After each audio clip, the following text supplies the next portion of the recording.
Hello, everyone, and welcome to the Quest Collective Chaos Take the World campaign, Session 20. I'm Steve the DM, and I'm happy to have you here.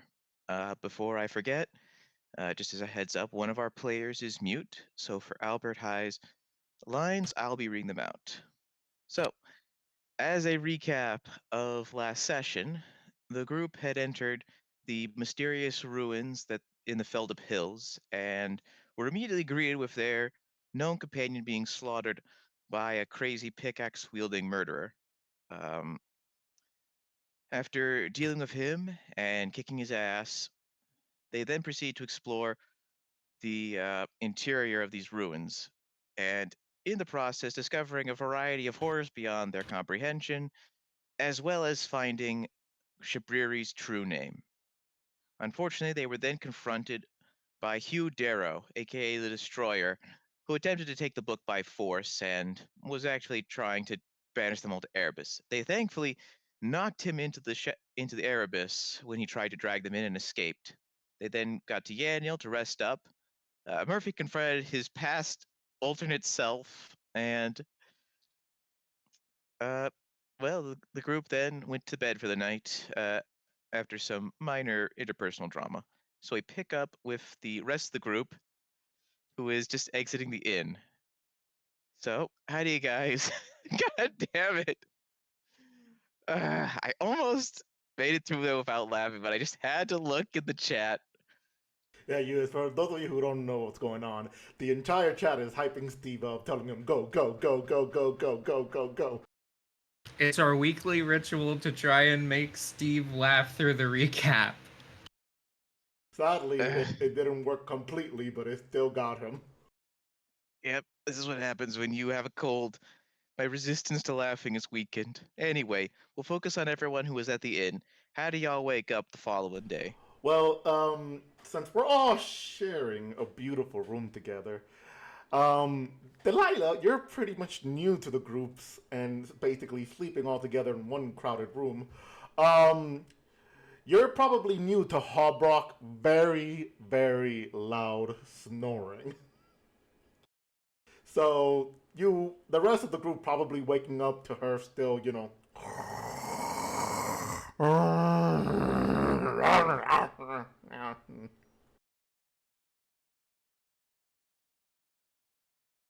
That sounded like a lawnmower. What's a lawnmower? I actually don't know.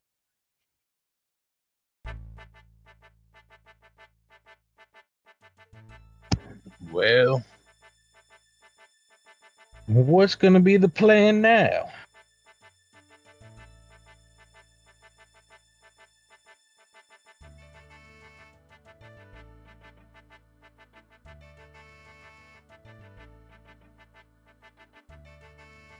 Any of y'all got an idea, or are we just still heading towards the elf?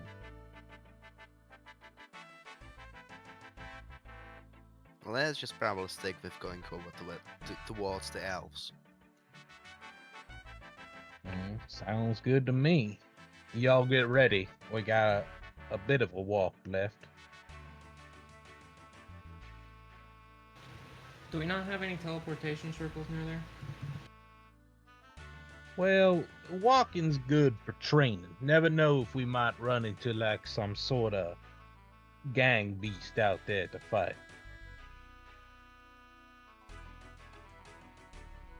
I don't think there are many things that we could run into in the wilderness that could prepare us anymore. I can throw fireballs that could, like, devastate a whole village. Well, then we can at least get the blood pumping. Good little warm up.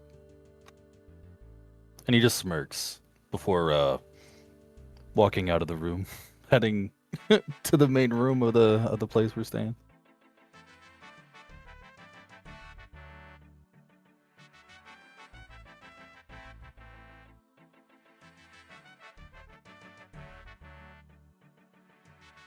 Keep it awake if we try. Frank, wake her up. I can do it if none of y'all want to. Yeah, fine, go ahead. I was just gonna make Cadet Seaman do it. No, I got it. And I'm just going to make, I'm going to use thaumaturgy. And at first, it's just going to be like, the sounds of a kitchen, all around Hobrock, like the sounds of cooking.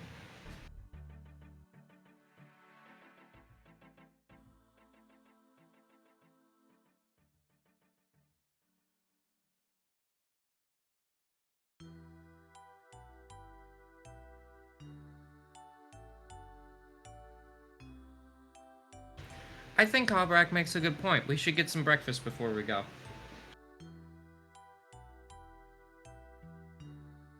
Yeah.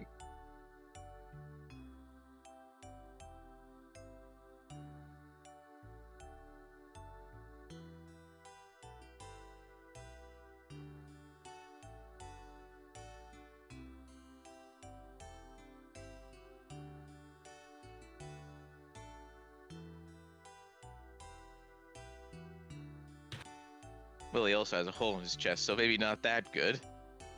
He had that the whole time? I thought you buried that.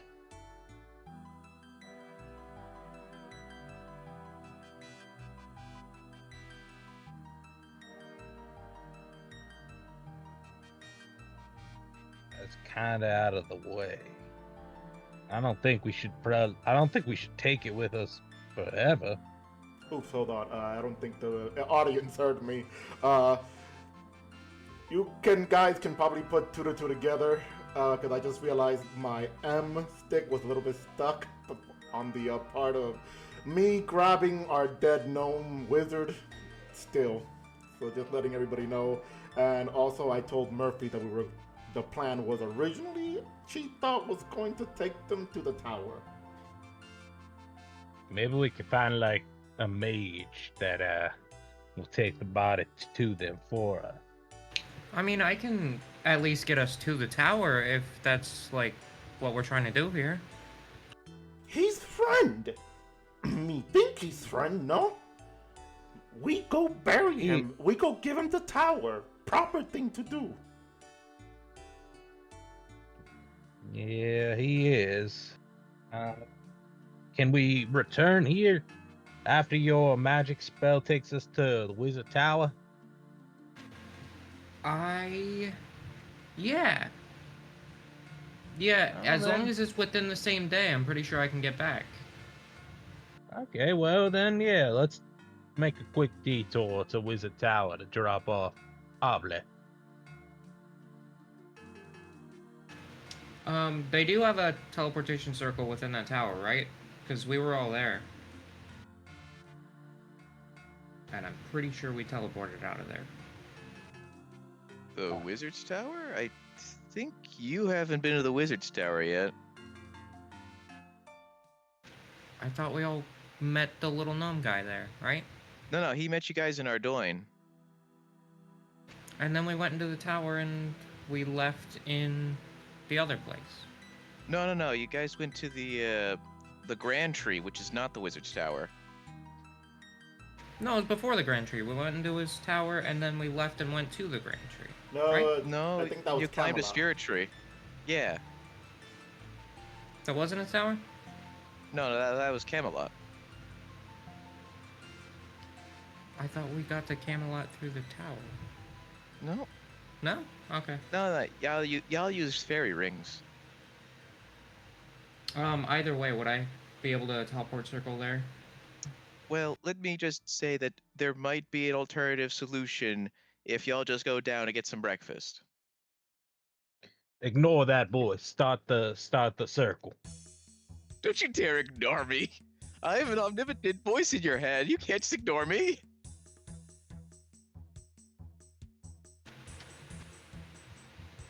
With the right spell, I can get the voice out of your head.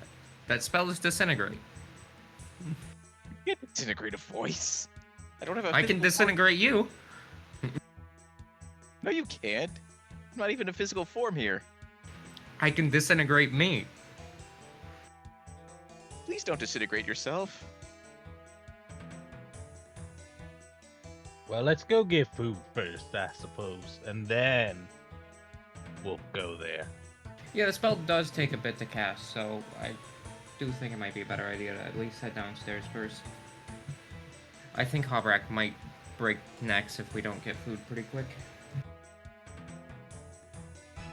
Sounds good to me. Alright, as you all head down, you find Albert waiting for you and he goes, "Ah, there you are, friends. Allow me to share good news after I make a formal apology about last night's behavior. I let my emotions get the best of me. For that I do apologize for harming you in such a way. Yes, even you, Murphy. My old friend Marcus will charter us a ship to Port Sarum to drop off our deceased wizard at the tower. Then we head over to the Elven lands Prifdinus, unless the plan changed." God damn, that he just had that already? Yes, he did. He sent that ahead of time. He is prepared. Nice. Oh my God! I completely forgot you were not with us, and I was not planning to completely abandon you. Hobrock head slowly turns to Murphy and goes, "Me don't believe you somehow." I'm gonna be honest, before the apology, I was kind of thinking about teleporting out of here and not saying anything. But I appreciate the apology.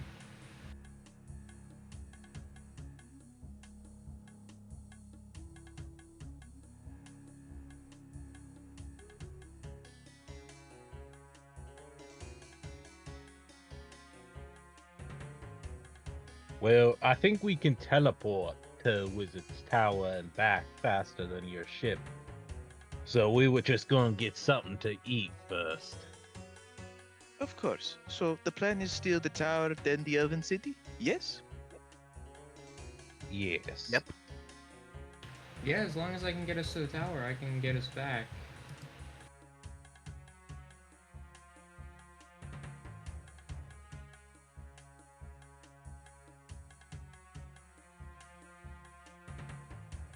So let's sit down and have something to eat then, huh, Albert?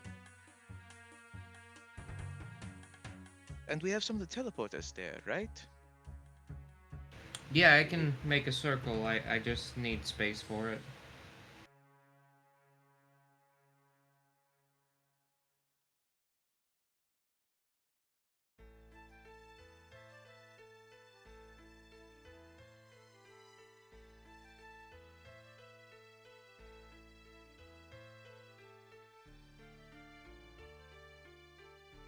Ah, fair enough. Let's eat then. And so the bartender looks at you all and says, "What can I get you to eat?"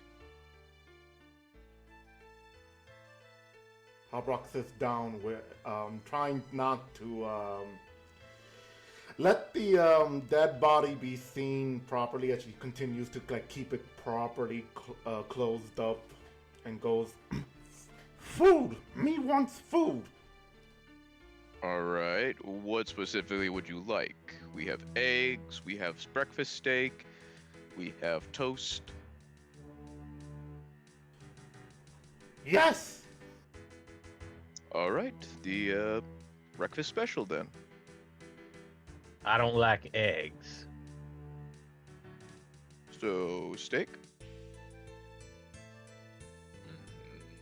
Yeah, that's fine. I'll get the toast. Just eggs and toast for me. Special steak, eggs and toast, toast. Alright, anything else? Water. Alright, that was kind of complimentary. Alright, I'll start getting that all set up for you. And a few moments later, all your food comes out alongside complimentary glasses of water. Sorry, my speech is a bit difficult today. I'm in the same boat.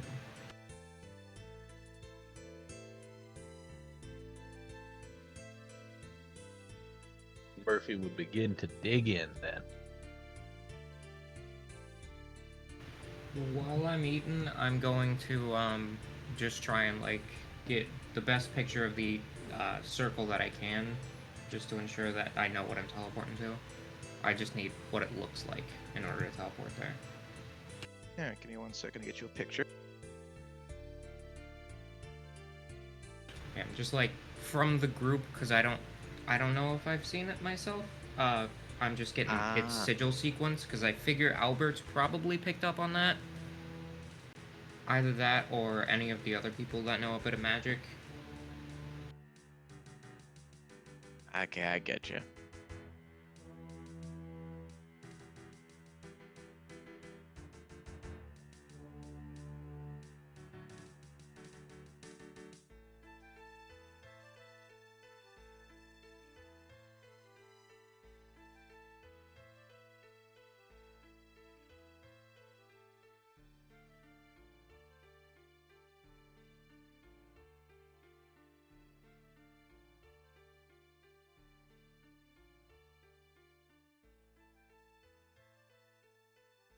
All right.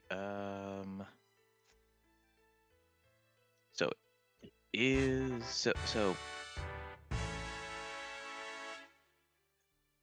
yeah. So just give Albert a sec because he had a phone call real quick. Um, but yeah. So anyone can probably describe the tower itself.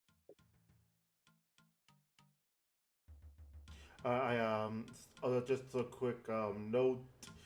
Um, Someone has redeemed the hydrate thyself, so I know some of you need to be hydrating yourselves because you're not feeling too well. So start doing that.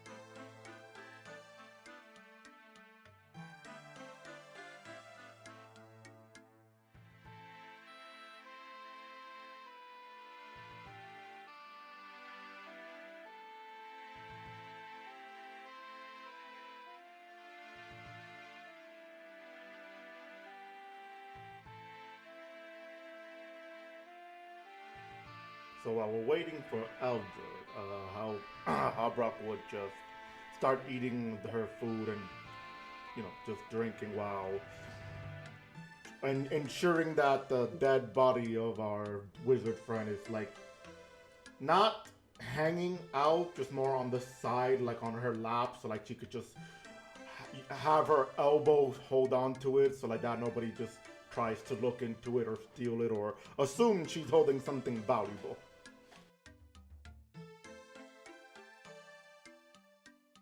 You know, you can probably just put it in a backpack.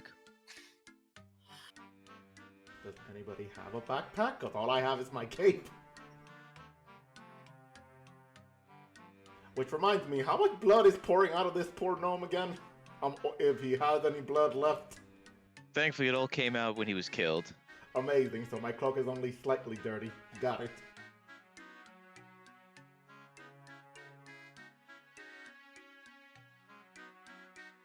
All right. So technically speaking, of the magic casters here, we do have somebody who is from the Wizard's Tower. Hmm. Well, Delilah needs the teleportation sequence to get to the tower, and someone here is from the tower. Hmm. Hmm. Anyway, what does she need help with? Does she need some incantations? I just need to know what the teleportation circle in the basement or whatever, wherever they put it. I just need to know what that looks like, the sequence of runes on it, so I can teleport to it.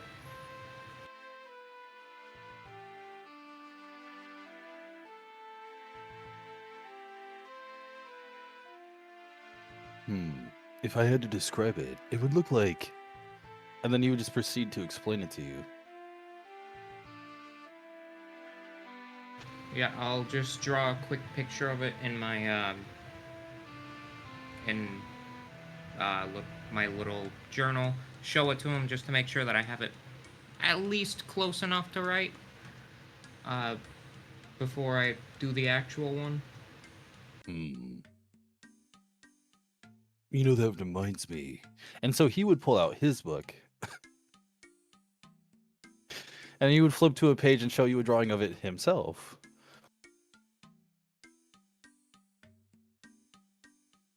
Fucking Yeah. spellcasters. I'll go off of that one. That's probably a better idea than trying to make it up myself. And he just kind of shrugs. Whatever boats your float.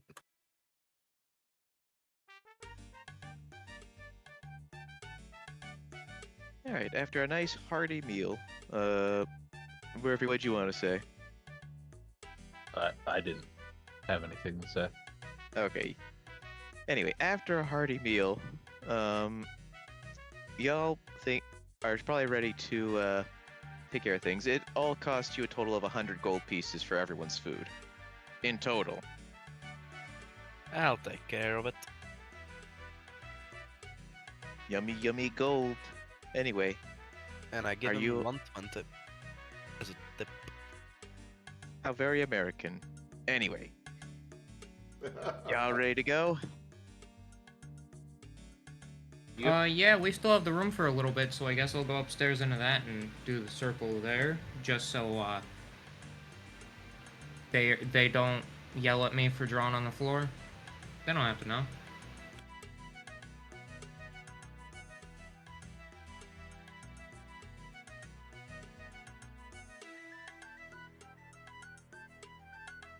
Yeah, Habrak would finish her food and then follow the group, holding the body like she was holding a baby, with one arm though. Alright, so it doesn't take Delilah too long to get the teleportation circle set up. And so, are you ready to cast it, Delilah? Yeah, it just takes 1 minute of me drawing the circle itself, and then it's just cast. Alright. So, once everyone's ready, Delilah's able to cast the spell, and you all find yourselves in the Wizard's Tower basement, right by Archmage Cedrador, who just turns around and goes like, "What the devil? Luke, what? Who's all... What? I hijacked your circle thing. You what?" I gave I- them the drawing so we could get here. I Safely. bootlegged it. No. It was me. Don't worry. Alright, well, how can I help you? Well, we got a Go- dead go friend of ahead. yours. My dead friend of Yeah. ours. Yes, well, also yours. We're not just bringing you a dead friend that only belongs to us. Well, ours is like everybody in. Never mind. Please just show me the body. Habrak would do that. Poor Obley. Very well, I'll take care of the body then. He takes up Obley from Hobrock's arms and places it on a nearby bench. Thank you for bringing him to me. I'll see to it that he's properly taken care of. It's a shame, but I suppose that's the cost of adventuring. Was there anything else you needed from me?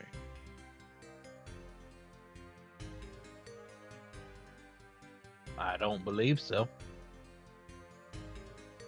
Well then, I guess you can go then. Thanks again. Yes, Delilah, return us, please. On it. And I'm just gonna head to their teleportation circle, I guess, because I can just use that one and teleport us back to the one I just made. As Vuska do, we can do. You're back in Yanil. Almost as if no time has passed. All right, perfect. So let's head out to the Elven village. Now, Wait, if we're have we been here before? Sorry. in Yanel, Where? Here to Yanel? Like, in our continuity? No, this is the first time you've been here. Oh, okay. Thank you. Sorry. Continue moving. Well, we have 2 ways we can go, or no.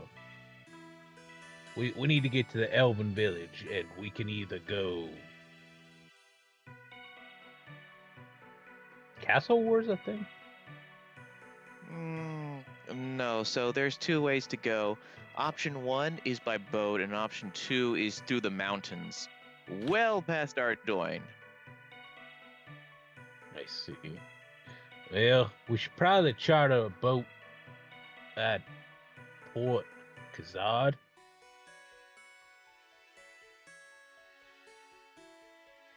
And that way we can get to the Elven Village that way. Plus, we don't gotta worry about no ghosts anymore on the ships.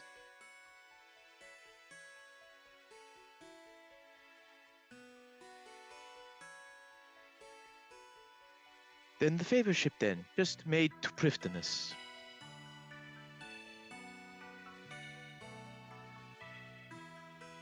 What did you say? Did you just want me to just repeat what I said, or did you need him to say it again? What you just said. Like, Then the favor... Oh. Give me a second. Then the favor ship then, just made to Prifdinus. yeah. So y'all ready then? We can head out to the port. Sure. Whenever you're ready to go. But this is Yano. Thought it'd be bigger. Why would you think it'd be bigger? There's like one thing in this city.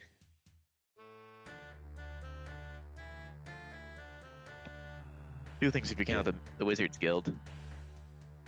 That was the one thing I was counting. I thought you were counting the bar. No, Oh. that would make more sense. I forgot to ask this question, but let's assume we're down in the bar soon after. Is this reality's version of Murphy still knocked out on the table? No, he woke up after y'all beat the crap out of him. Or, sorry, after Murphy beat the crap out of him, and then he is not down here anymore. Okay. Yeah, because I know I knocked him out after he did like a slight wake up. Alright, Harbach looks around and goes, Murphy, other you is gone. Maybe he went to that old man you like a lot. Lord Marshal Brogan. And yeah, Old he probably man. did. I guess. Ooh. Do y'all need anything in the city before we leave? That's actually a really good question.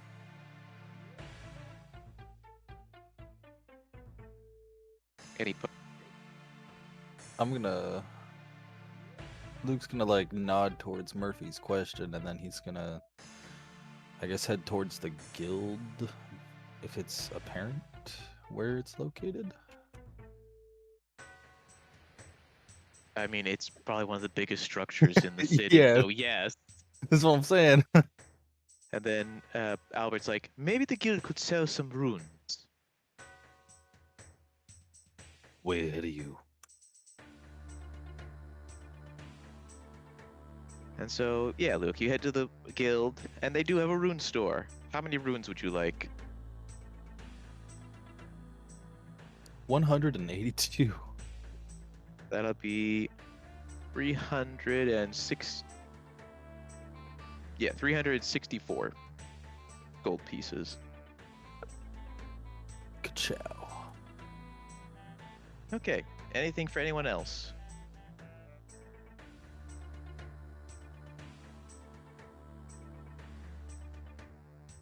Yeah, I don't need anything. All right. I still got 3 potions, so I'm good. Albert's gonna get 10 air and 26 fire runes. Hold on 1 second.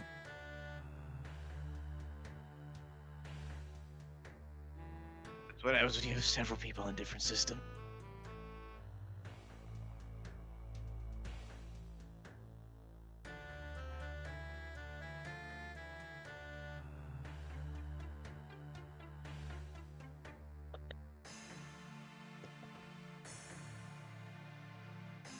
Okay, so that'll be 40 gold for the air rune. And 104 for the fire rune.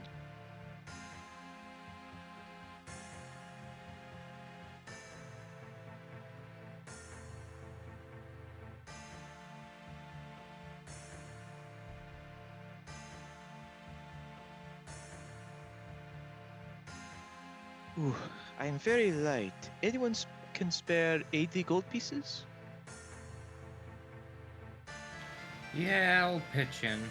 Hobrock was looking at her pouch trying to count, and you could probably hear her counting horribly wrong, going, 10, 4, 50. All right, Albert, you get the 80 gold from Delilah, and so you can get your delicious runes.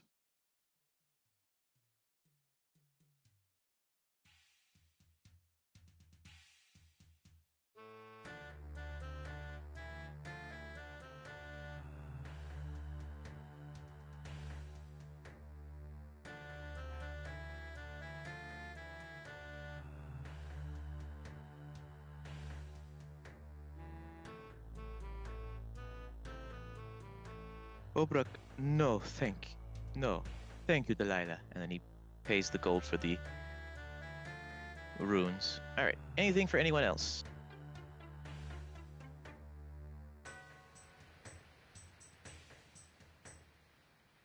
I'll take your Seems silence. no. Yep. So y'all set off for Port Khazard, which is the nearest seaport. And while you're walking there, I'm going to go use the bathroom real quick and let you talk amongst yourselves about, I don't know, whatever it is you want to talk about. So give me 1 moment. Unlikely. Oh, let's see. We're walking. Hobrock looks. We're gonna probably say that we're walking to the exit of the city. Hobrock would probably just go, me remember this town and ogres have fight with each other. Me wonder who's winning. She looks around. Not ogres. City looks fine.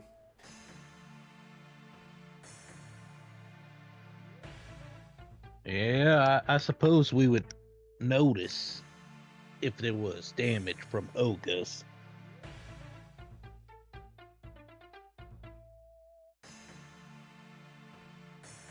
They have the little city down by down south of Yannel. And then the spa further south. We been south. Me no remember no spa. Right. That's only in my world. They got a pretty good spa down there. They offer thermal baths, mud baths. Ogres. I think Ogres have yes. spa. Yeah, they even have a sulfur bath and I think just hot water too, if you just prefer it plain. You making that up? Nah, they run a tight ship down there,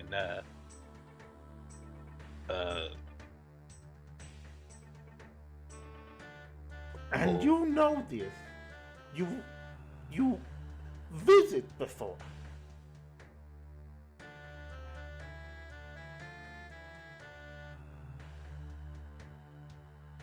And she's asking like if you visited before.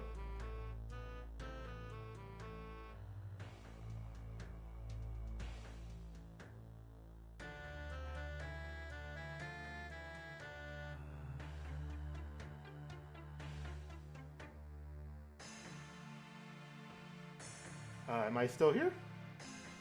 Might lie. Yeah, Yeah, sorry, can I you not kind hear of me? I lost the connection. Did you hear what I said, or?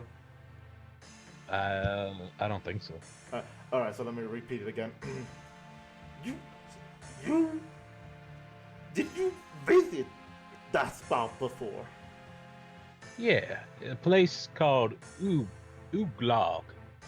It's a nice little place. They even have a pool for bandos. She looks at you and goes, ogres, big, human-looking, but fat. You tell me they have spa. You walked in, and they don't eat you? Right. Me think you lying. Not all ogres are just, hungry Bandosians. No, you probably lying. No. Ogre, ogres not eat you. Has to be lie. Oh, what you got against ogres?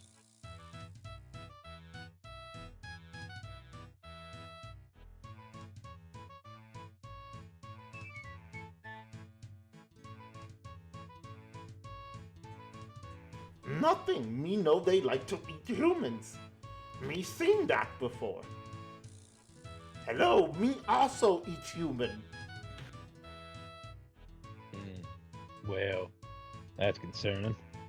But they're pretty nice up over there in Ooglog. Well, just in case anything goes wrong, I think. Well, I'd like anyone who doesn't already have one to take one of these rings. And he would have like this handful of like ring of protections. Excuse me, did she say she eats humans? Yes, she did say that. Yeah, she said this before. Were you not with us?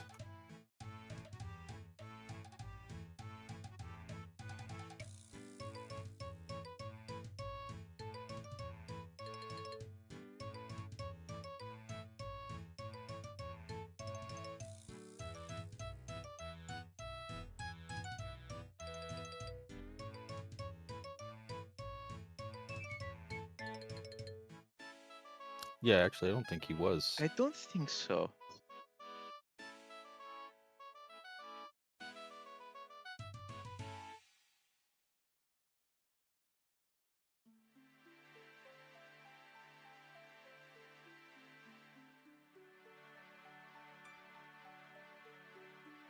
And there might be a lot about Hobrecht that you don't know. I think I'm in the same boat of not knowing a lot about Hobrecht, especially when it comes to the eating humans thing. That might be just like a Bandosian thing.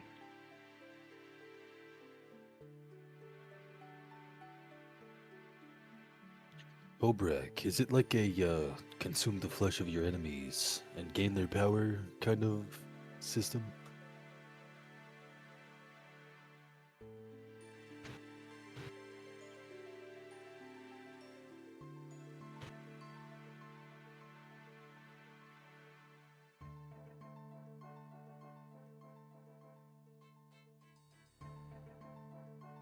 You good there, Hobrock?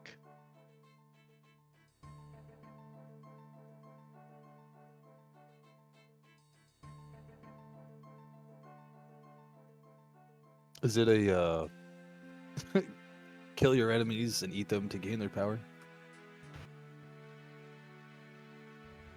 kind of logic?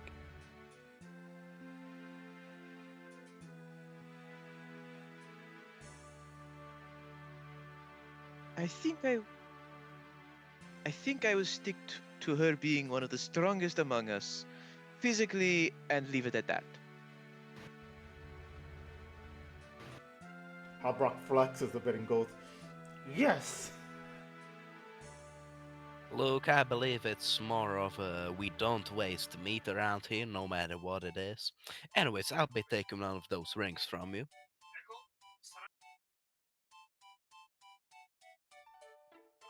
He'd like pull his hand up real quick and he'd be like, We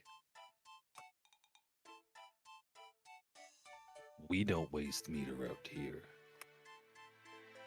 I meant as in orcs. Right. And then he would let you take one. Why'd you buy all these? Just for us? I say as I take one. I had an idea, but then it hit me. Might as well share.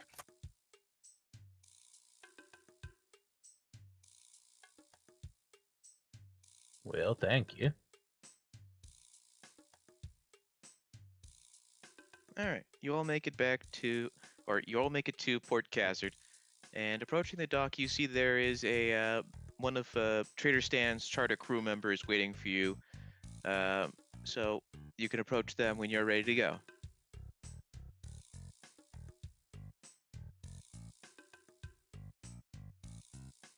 All right, let's head out then. Okay, so as you approach the trader crew member, he turns to you and says, welcome. We've already received your payment. So, are you heading to Port Sarum and then to Priff still?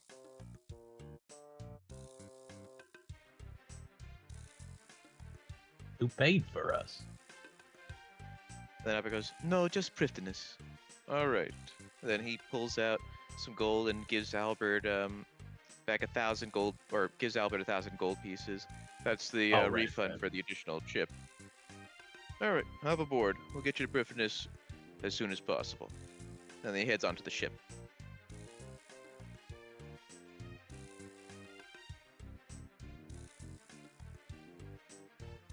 I'd also get on the ship. Getting ready for the high seas. I would also like to get on the ship and go into Crow's Nest. Abrock also gets on the ship, this time more prepared for the ship rocking back and forth. She just gets to like a nearby stairs or something and just sits there and just holds down real tight.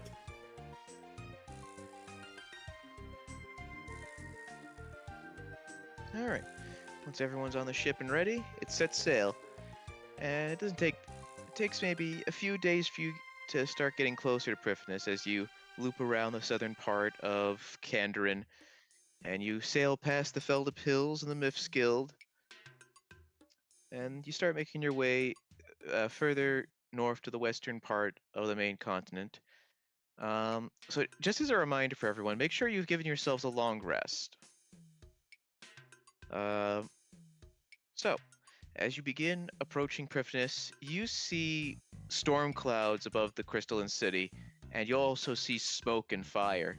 The crew on the ship is very concerned. And Frank, you can see all this from the crow's nest. Do you want to use a telescope to take a closer look?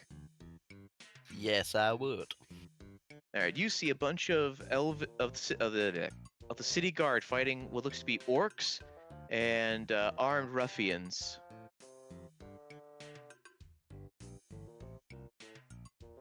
Well, that doesn't look too good. I would like to climb down and relay that to the rest of the party. Orcs in the Elven City?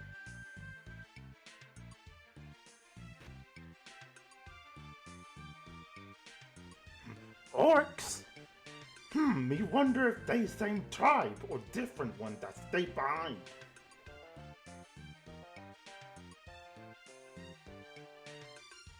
Oh, I mean, regardless, they're attacking the poor Elven City.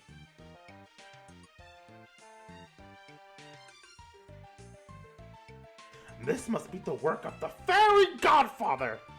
I would do the Crocker thing, but I don't wanna. Very Godfather! Would he change his plan to attack Priffinus since he failed at Camelot?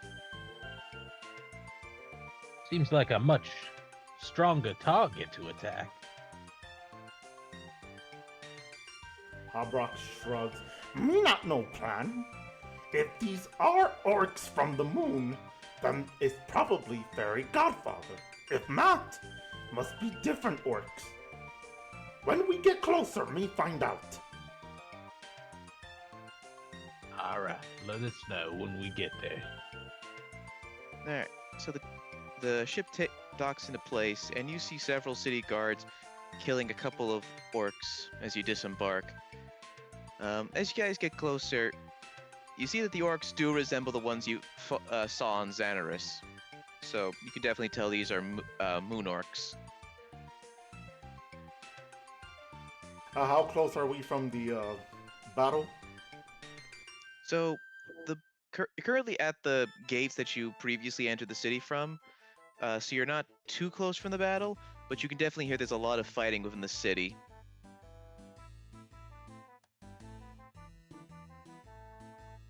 Alright, then Hobrock will try to make her way to the, where the battle is, just to see if maybe she could spot someone that she could probably find there, like a leader or something, of the, You mean like orcs.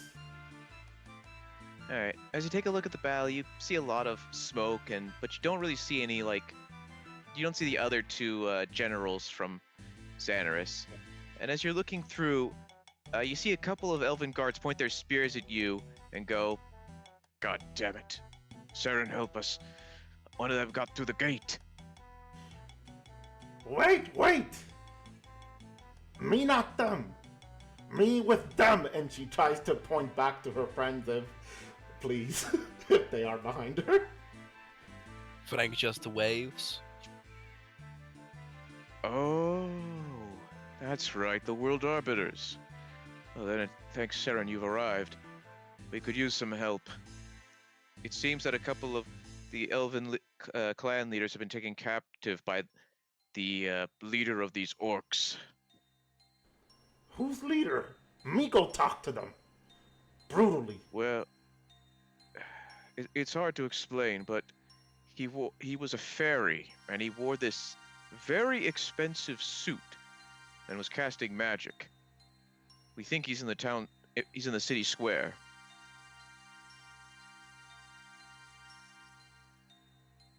Well, that must be that fairy godfather you've been yapping about. The Godfather, maybe. Habrock's facial expression gets even angrier. It could probably scare the guards, as she looks like she's about to just go berserk for a minute. I am gonna activate Rage because I would see that as making her angry. And she starts running straight to the battlefield going, "Fairy Godfather!" There you go, the Crocker thing. Alright, do the rest of you want to join her? I mean, yeah, we're kind of a package deal here as far as I know. Yep, let's head out. Bobrak, wait! And then Albert starts following behind. Let's rock. Well, if she is running in, might as well run too. I would like to activate my boots of speed and then dash again. Alright, so because you are doing that, you end up rushing past Hobrock and immediately find yourself in the town square, with Hobrock close behind you since she had the head start. And as you all get all there, you see from a nearby balcony a figure emerge from the building. He floats over on his little fairy wings, and he looks down and says, "Well. If it isn't Hobrock, and you brought your little World Arbiter friends.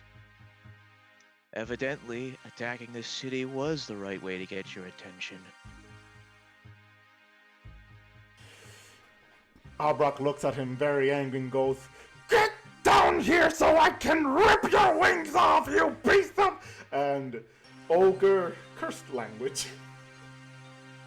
Now, that's not the language of a high society adventurer anymore. You could have been great, Obrook. You could have fought by my side. You could have helped me conquer this world and had a great place in my organization.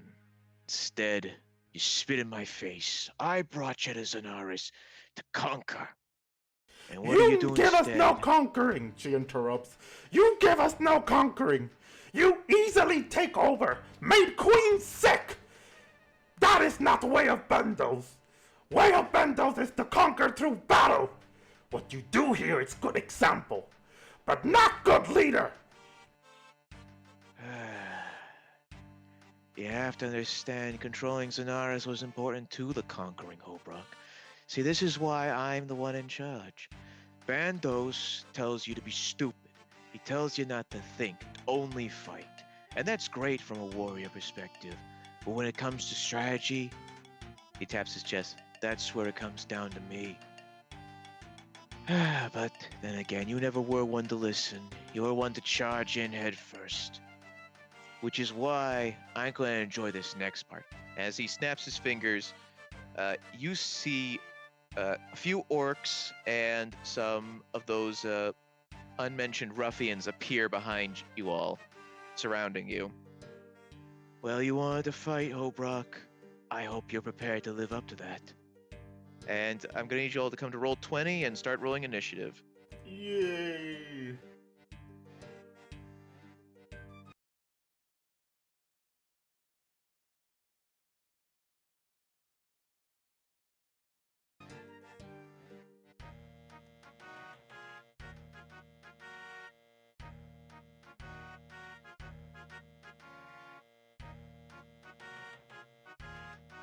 That's an 18 on initiative.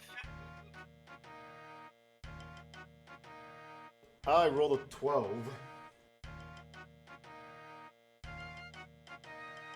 20. Albert got a 12. 19.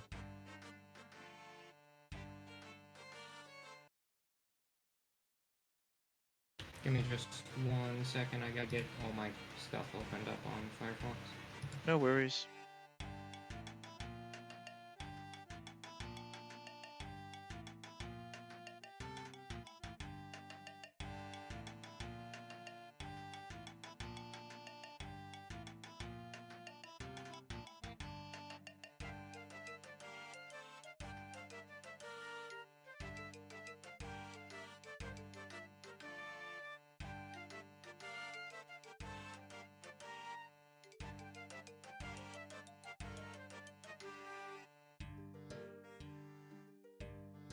Trying to open Firefox on Windows 11 makes it search for Firefox and Microsoft Edge, apparently.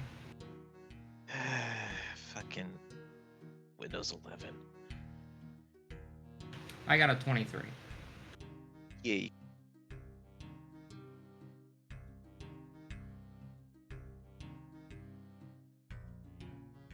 Alright, let me just do one last thing real quick.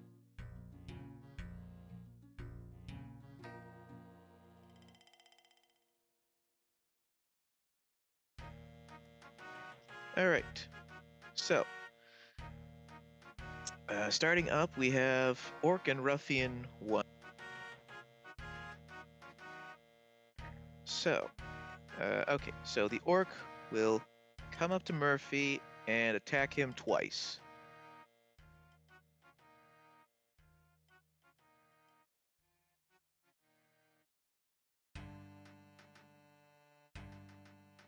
Does a 24 or a 20 hit?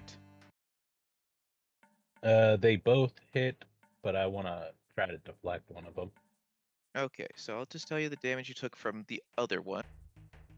You'll take 23 slashing damage and 13 lightning damage. Yeah, you notice that that the weapons of all these thugs seem to be electrified. So you'll be taking a 36, and then I'll have you roll your deflect.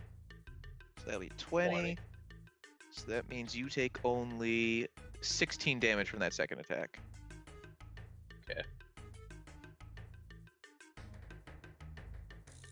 All right.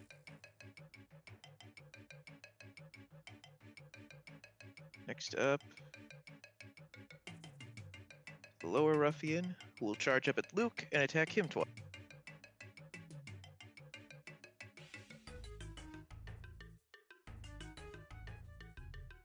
Does a 30 or a 22 hit, Luke? Luke wards that. And they both miss. All right.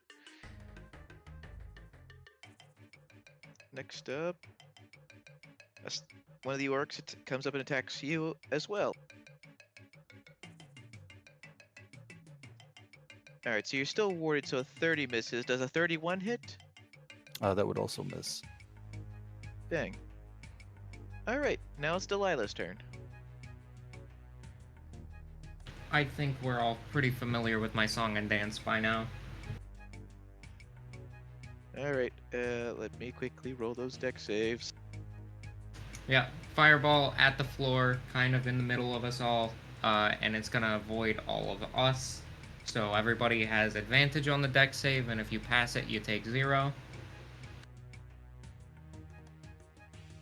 Do And advantages stack?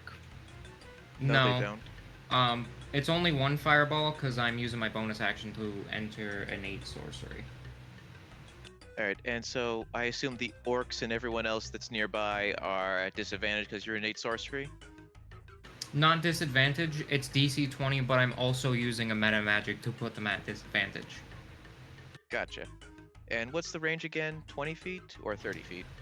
20 feet, and I'm just gonna throw it kind of like... If you can see my pointer.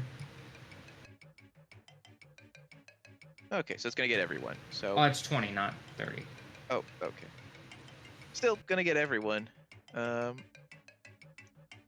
Yeah, alright, so just give me a second, because this can be a lot of rolling. I got a 15 on the deck save. You take half damage, unfortunately. Well, he has Oh. evasion, so he does. So 1/4, I guess. Yeah, you take Yeah. a quarter of the damage, and you can technically uncanny dodge and take an 8th. Wait, was I in this radius? Yeah, everyone everybody was is. in the radius. All of you guys have advantage on the deck save, and even if you fail, you still take half. 22. That passes. Fail. Is it 24. is it still half if I pass? Yes, and if you pass, or no, if you pass it, it's 0. If Oh, you okay. fail it, it's half. Hold on a second. Dang it. Alright, hold on. So I rolled an 11, so that's half for me then. Yeah, you take half.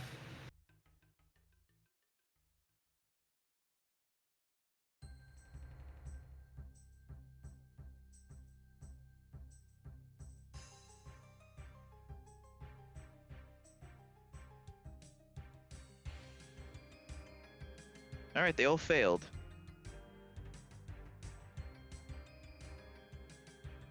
So they will take.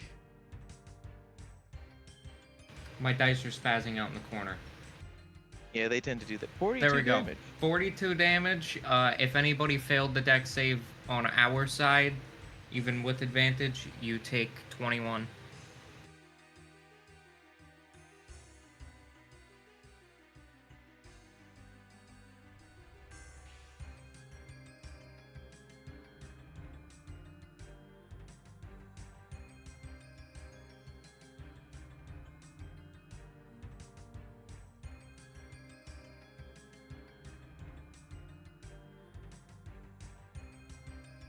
Ouch.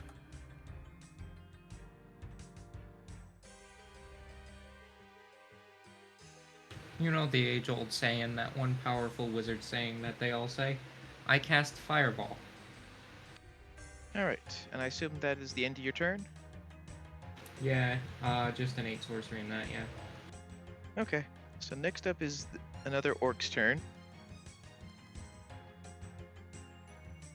Who's gonna come up and charge at Albert and attack him twice. Does a 22 and a 32 hit? Oh, he's gonna reaction warding flip. Okay, I'll say it again. Does a 22 or a 32 hit? All right, so give yourself your temporary hit points because you're going to be taking a total of 23 slashing damage and 13 slashing damage, so a total of 72 damage in total.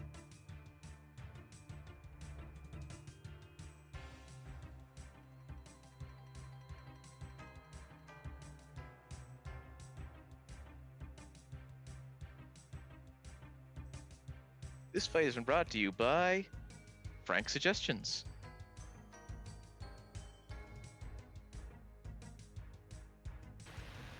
Can Frank cast Fireball? Not yet, he hasn't used his witch. But he has the ability to cast Fireball one way or another. Eventually. So Frank could theoretically be red hot. Chili peppers? No, the sauce.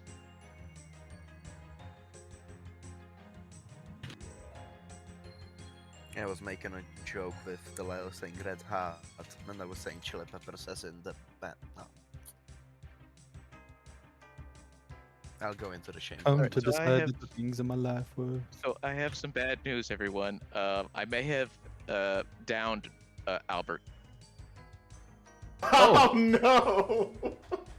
I knew it! Oh no. Anyway, I knew it! I called it! Like, that was too much of a hit, he had to be down! I had a hand in this. how much Yep. did you hit him for? Let's see. So it was a total of 72, but he already took like half damage from that fireball. And even with the warding flare's temporary hit points, it seems like I did too much damage. Well, You said did- 71? You did technically warn us, so... Yeah, 71? 72.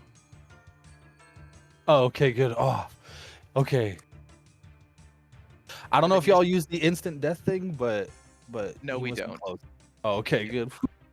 And so you just got all hear Albert go, "Gah!" And he just falls to the ground, pretty badly hurt. That'll end that orc's. So Lukey boy, it's your turn.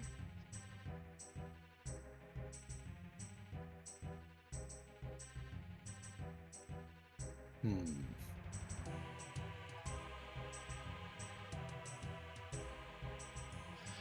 Luke would look at the orc standing in front of him and just like hold up his finger like just 1 second.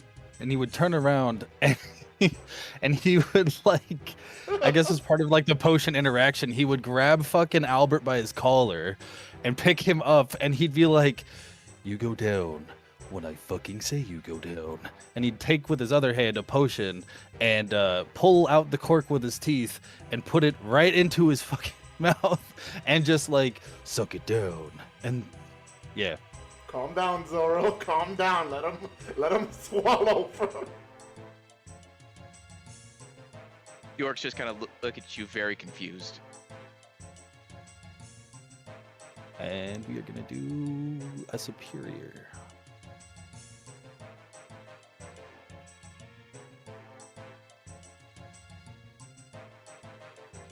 Uh, 20 plus 8. I was just- 28. So as you're healing him, Albert just goes like.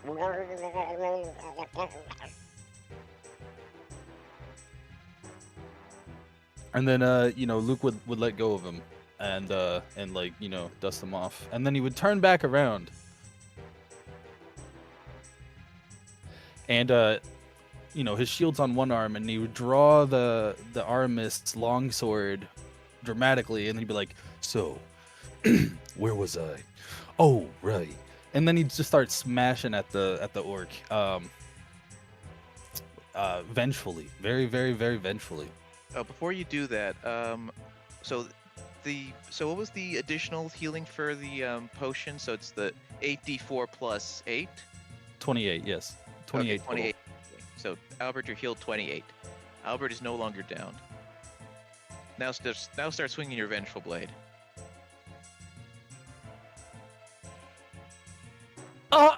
No. No. Okay, So remind me, if it's equal to the AC but it's a natural 1, is that still a miss? Depends. I'm sorry, what? If you guys are playing with auto hits on 20s and auto misses on 1s, then yes, it's a miss. But if you're not using those rules per se, then it would still hit, yes. You know, I don't think we have, because usually when you guys get a natural 20, it was gonna hit because of the number, not because of the 20. Yeah, in 2024 it does not specify for attack rolls. It's only skill checks. If you roll a natural 1, it's an autofill, and if you roll a natural 20, it is an auto success, but it says nothing for, like, hitting. Attacks. All right. Thank you, Delilah. So that still hits.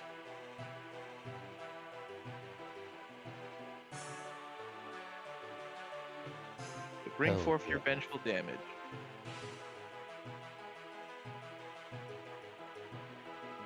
Bam. And it is 1.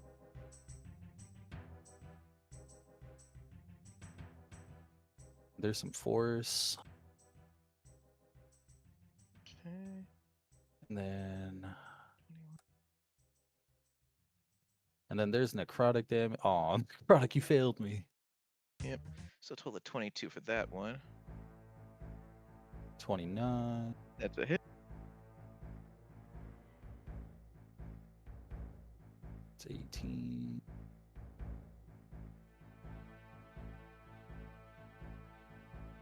I'll say 5 force and 6 necrotic. Just to roll those faster. Yep, no worries.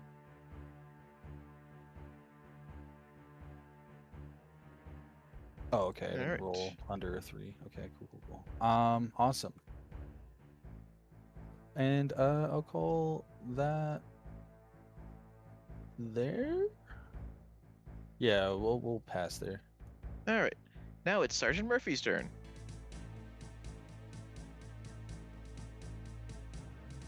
All right, I'm gonna hit the orc that hit me after I drink a potion. Yes. Remember to drink your potions. Hydrate thine ass.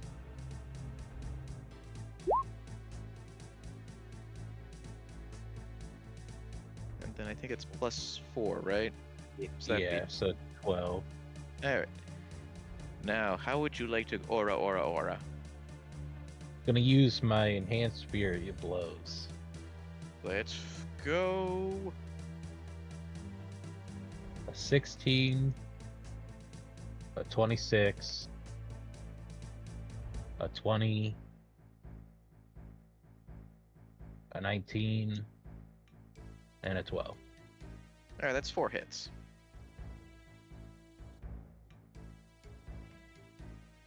Seven,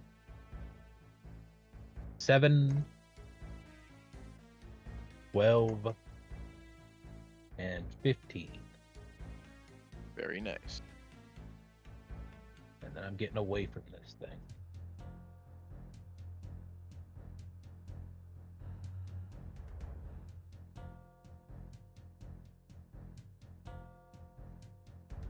Alright. Is that the end of your turn? Yep. Frankie boy, it's your turn. It would appear so. Got him. So, I would like to go up to, if I could move, oh yeah, to the ruffian and attack him.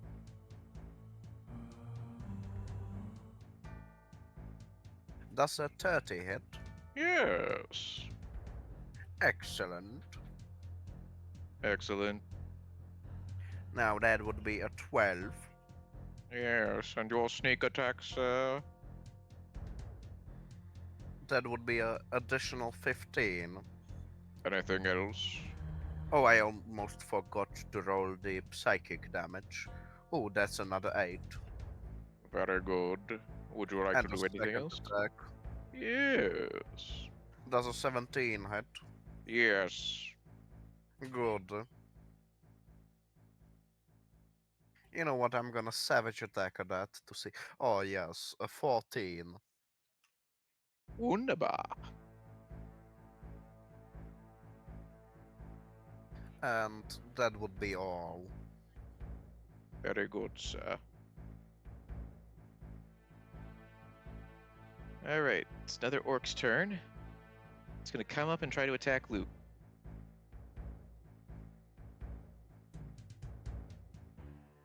Does a 30 or a 21 hit?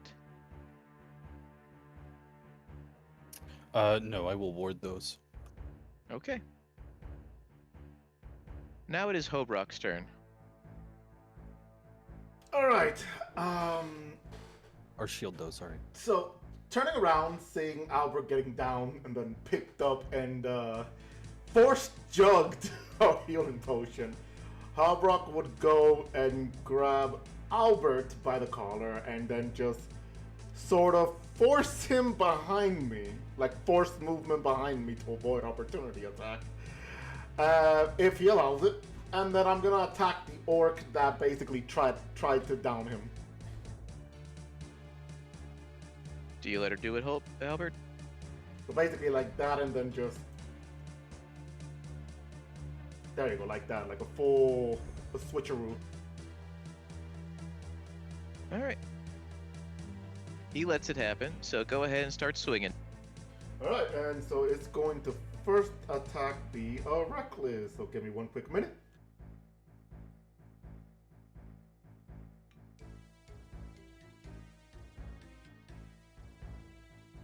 Gotta love tablets. Alright, so first advantage, give me something good. I bestow upon you a 29. Go ahead and roll damage. Let me do that warrior thing move. Savage attacker.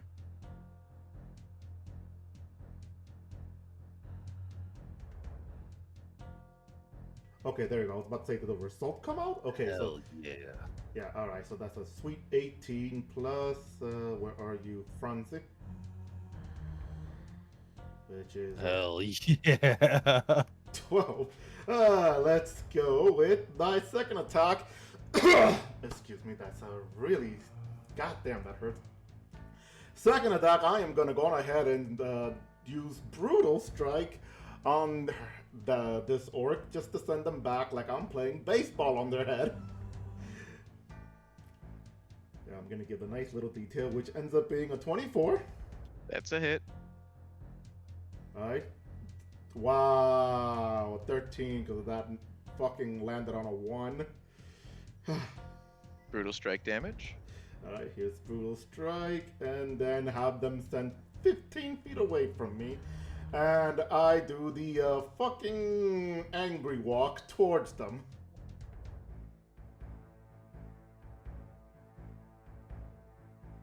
Dun, dun, And dun, dun, then dun, dun. after that, let me see, bonus action. Do I have any new bonus action, or it's just... Nope, that's it. Alright, yeah, I'll end my turn there then. Alright, Albert is going to use heal on himself to recover 70 hit points, and then he's going to cast Shield of Faith on himself and end his turn there. So now Smart. it's Ruffian time. Alright, Ruffian 1 pulls out a crossbow, aims at Frank, and fires twice. Because it's a magic crossbow.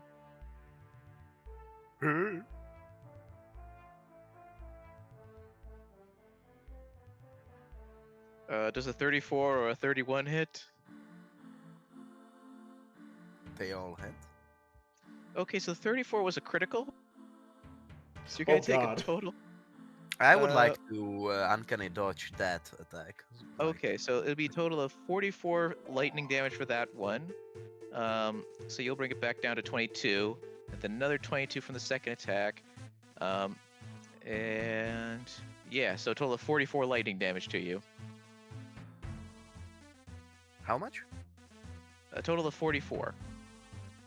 Because you uncanny dodged the Alright. one that was gonna do 44. Okay, okay. Alright, Ruffian number 2. Take aim at Luke with his crossbow. And because he still has shield, neither of those hit. The final Ruffian takes an aim at Hobrock, who is still recklessing, so it has advantage. with another critical for 34 for one of them. And then a regular one. So, Hobrock, you're going to take a total of 66 lightning damage. 66? Yeah, because one of them was critical. Oh, yeah, no, just want to make sure I heard you. Alright, so 66.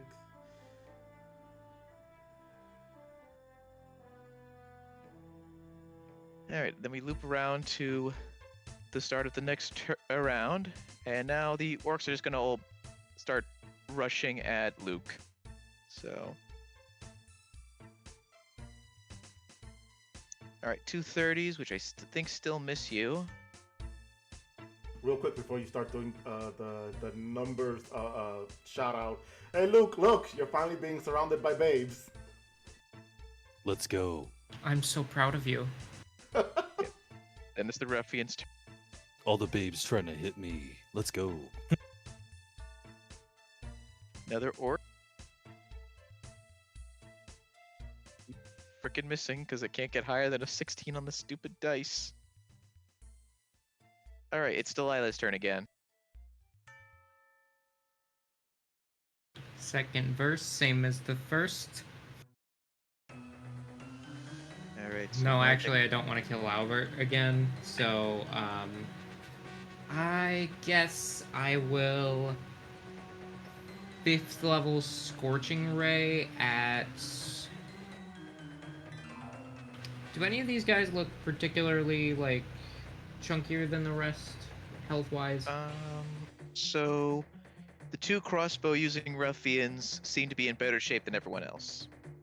Yeah, I'll go for them then. Okay, dokie. Start rolling. Alright, these attack rolls are for the one on the left.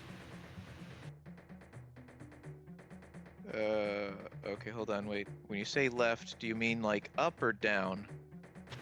My left would be up. Okay, it's the upper one. Got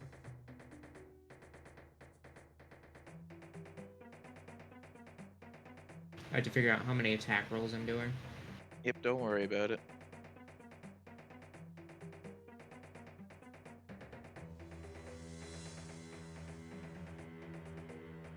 So Frank, is this more challenging for you? Indeed it is. You and your big mouth.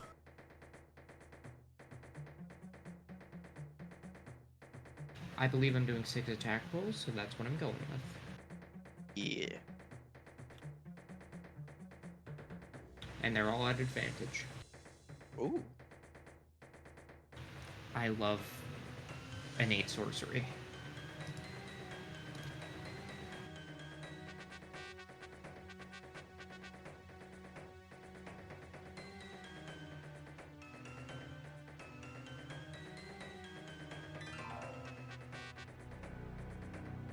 Boy, I think that one was a crit.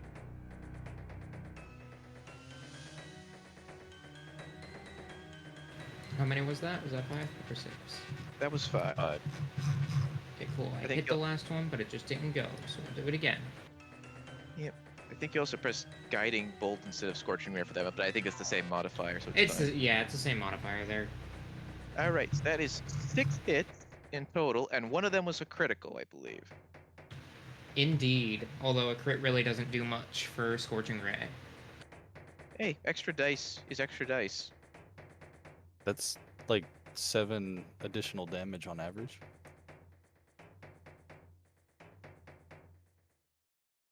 I'm just rolling it all at once. Aye, that's a lot of low Damn. ones. 26 fire damage. God damn, I was expecting more. But alright, that works. After that, I'm just gonna, instead of doing that again, because of how great that one turned out, I'm gonna cast Spirit Guardians instead. Hey, alright. Remind me what Spirit Guardians do. Everybody that isn't allied with me within 15 feet is in difficult terrain, and they take 5 radiant damage because I'm not evil. As long as they're within 15 feet on the start of their turn, or their first time entering the radius on a turn. I'm Okay. not evil. She's not evil, guys. I'm not evil. She Oh wait, did I not promises. roll enough dice? Did I do the wrong amount? I did 8d6. Yeah, I only did for 4 without Oh, a crit. I that explains rolled it. Okay. way too much. Or way too little. It should have Okay, been yeah. 14, 9, 10, 11, 12, 13, 14. I need, 6 more d6. yeah, 6. Thank you. All right. Please I'm bring so that glad on. somebody can do math here. I have a math degree, and I can't. I have an engineering degree, and my brain is so rotted from not using it that my math is also suffering. Ooh, another 25. Nerds. Another 25. I rolled less dice and got a higher number. Great. Magic. Math is fun. Another 25. Alright, I rolled so I think you said that was the end of your less turn, dice and right? got a higher number. Great. After Spirit Guardians, yeah. Oh, and the radius is like kind of a circle of like darkness with evil laughter going around. I'm not evil. I swear. Then I was just like, Real quick. Anyway. Real quick. Sorry. For those of you that will need it, someone did redeem hydrate dice, so get something to drink if you haven't.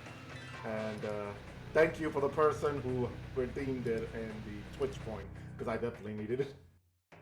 All of these ones, all of the orcs within this 15-foot radius do automatically have to make the save though. DC 20 And Wisdom. Wisdom save, okay. I'll take care of that when the time comes. I'll try to remember. Anyways, it's the orc in front of Hobrock who's going to try to attack her twice. And he has advantage because she's reckless.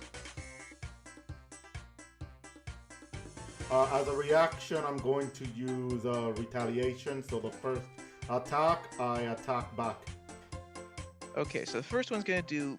Alright, so technically you have rage, so the slashing damage is howl. 1 second.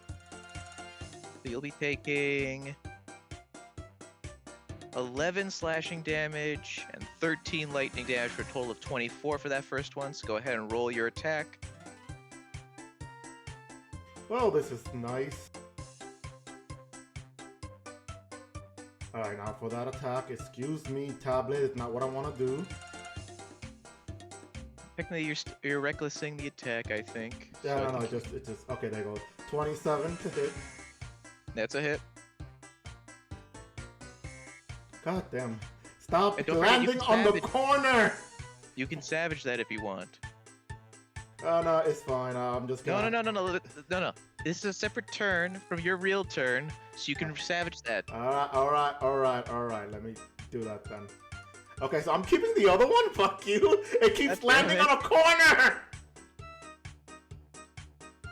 Alright. The corners are cursed. Alright, and then the second attack is going to do another total of 24 damage. That brings me down to 0. Oh god, Homebrock's down!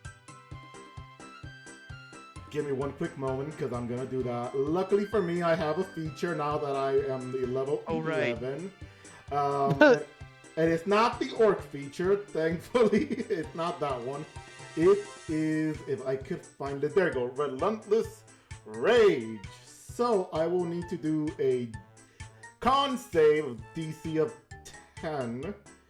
And if I succeed, I still remain in rage and get 22 HP back. Let's see if you can get a 10. I swear to God, it was a... Okay, cool. 23, that beats it. You need at least a... Actually, you need a 0 to pass that test. So congratulations, you're back up with 22. But you definitely could tell these guys ain't fucking around. And they could probably tell I'm not either, as they most likely thought that they finally got the final hit on Harbrock. Harbrock just has her head back a bit from that hit, and then she looks back down and goes, "Good, me want a challenge." The orc looks at you very concerned, and now it is Luke's turn. It's Oh wait, hold on, I just remembered. The one you, Vengeful Blade attacked you, so could you roll me 2d8 real quick? What now? The Vengeful Blade, he Vengeful Bladed one of the orcs that attacked. Oh, okay. certainly 9. Thank you. Crap. All right, Luke. Now carry on with the rest of your turn. Certainly, sir. Here you are. Alrighty. I guess we should start.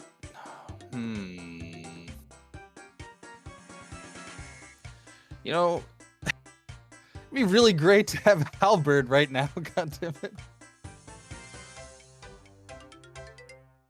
Why is that? Because I could start bonus actioning for extra economy and 3 attacks and whatnot and things. Thingamywhats. A thingamawhat? Sorry, you're too far from the wizard tower.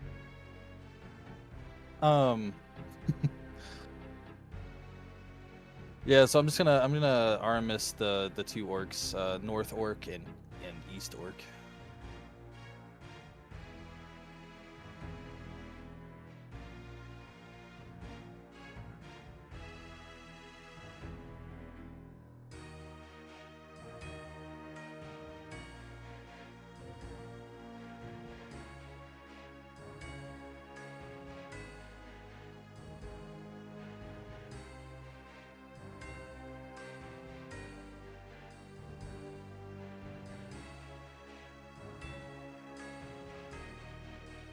Hell yeah, 4 necrotic, 4 force, and then 15 slashy damage, and then East Orc. I'm gonna savage that one. Hell yeah, it was worth it. Very.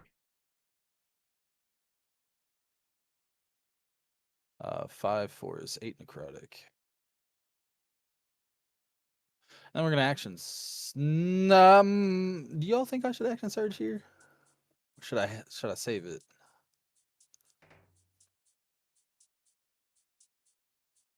My action surge here. And we'll hit him up again. What's up? Sorry. Once Luke is done, I'm gonna need a quick catch up to what happened, just in case something was missed. Cause apparently my stream disconnected without telling me it disconnected. Tell me you disconnected without telling me you disconnected. Anyway, Yeah. basically, Luke hit North Orc and East Orc with Vengeful Blade. Yep. All right, And then anything North else? Orc again. Oh, you're action surging. Okay. Yep.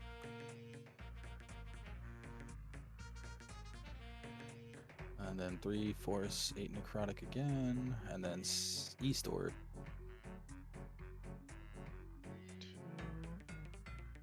I've already savaged. Damn. All right. Anyway. 5 force, 1 necrotic. All right, it's Sergeant Murphy's turn.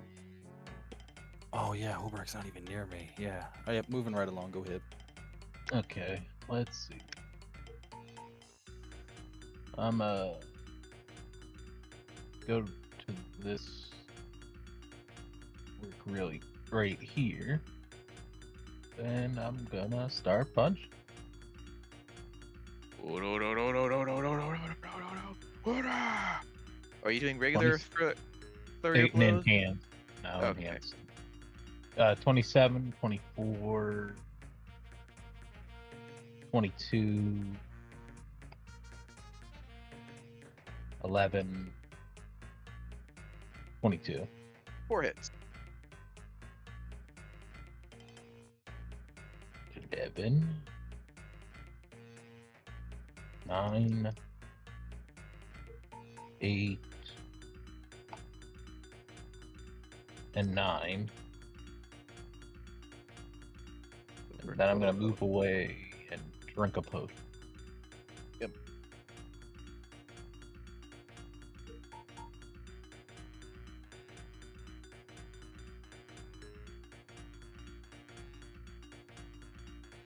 All right, 1 second.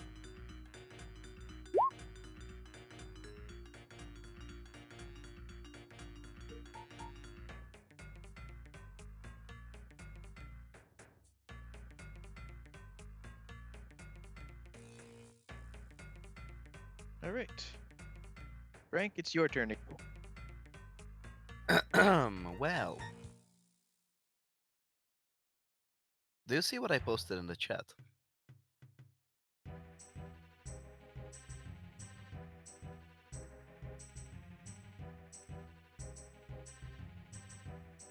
All right. So what is it that he posted on the chat for the people at home? So he is trying to use the influence action. So Yes, I would like to talk to the ruffian next to me. Okay. What are you trying to get him to do? You know, how much are they paying you? I reckon it's not that much, but you will die here. You can just go home to your family. I don't know if you have any people who you. I don't know if you have a family, but you will die. That's for certain. It's up to you if you die today or another day. All right. So I would argue that they are hesitant to comply, seeing that technically speaking they are doing a decent amount of damage, but this is a difficult fight. So go ahead and since you're doing, I think then you're doing a persuasion check.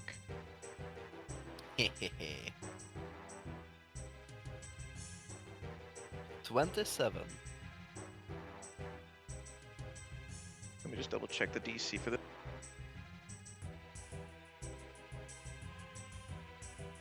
15 or the intelligence score of the creature, whichever one is higher. Clearly intelligence, but it doesn't help because it's a fucking 27. So yeah, you watch as your words impact the ruffian quite a bit, and she realizes she should leave, and so she runs away, only for the fairy godfather to look at her and say, "Pathetic." And you watch as he shoots a beam that kills her. I would just look up at him and just say, now that doesn't look nice, does it? I'm the fairy godfather, not the fairy nice father. And that's a warning to the rest of you. He looks down at the mixture of ruffians and orcs who all look up, kind of just looking a little scared, and then they return to fighting. Anything else you'd like to do, Frank? Yeah, that kind of pissed me off. I would like to rage. Okay, you're raging. Anything else? Nope. Okie dokie. Alright. This orc's turn, so I'm first gonna have to do the DC for Delilah's Thingamahoo's Spirit Guardians. DC 20 Wisdom.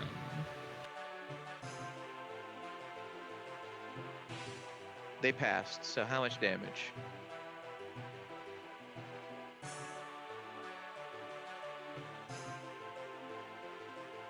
Delilah? I was checking if they still took half. It is only 10. Alright. Anyway, he starts attacking Luke. Alright, does a 23 or 18 hit you, Luke? Nope. Alright. Oh, Brock, it's your turn again.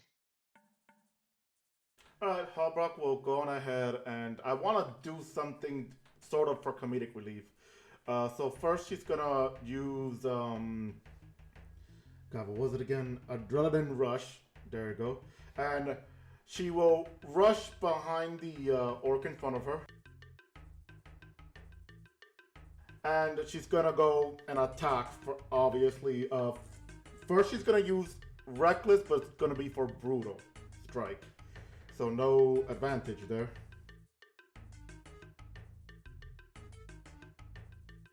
That is a 29 to hit. So it hits.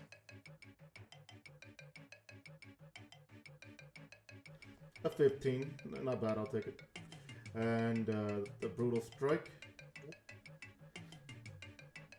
So 15 feet away from me, that orc is going to be sent. My goal is to have her sent on top of, like, basically crashing into the orc that is in front of Luke. And so you watch as they both bump into each other, just as he's forcefully knocked away by your blow, and they both take, gonna do 2d6 damage. Amazing. So I just walk up closer. Both take 6 damage. And with that, since I'm standing right there with two of them, if I'm right, 5 feet away. Yep.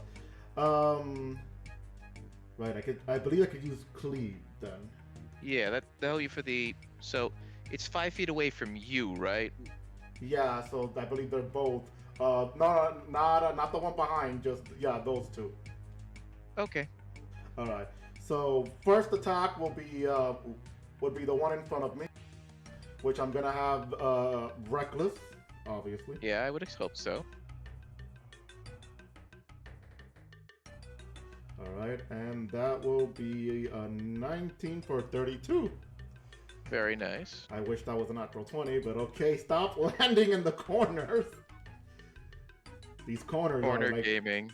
these corners are really fucking me up. That's a 16, not bad. All right, and then excuse you, I'm trying to get out of that. All right, plus a 13 on the frenzy. Give me 1 minute, and someone is outside. Okay, never mind. It was just somebody walking by. All right, so then the second attack for the other orc, which is going to be a normal. Whee!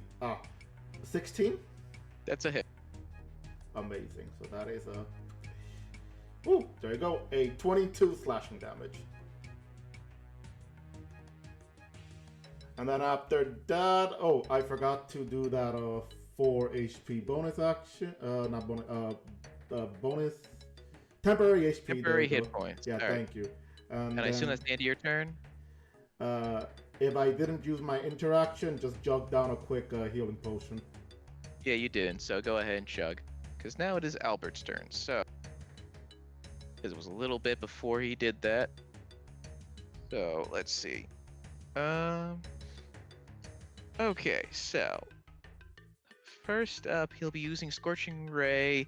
Alright, do you still want to do it on the one in front of Luke, which I assume is the one that Hobrock just cleaved? Or like the one that Murphy was striking at?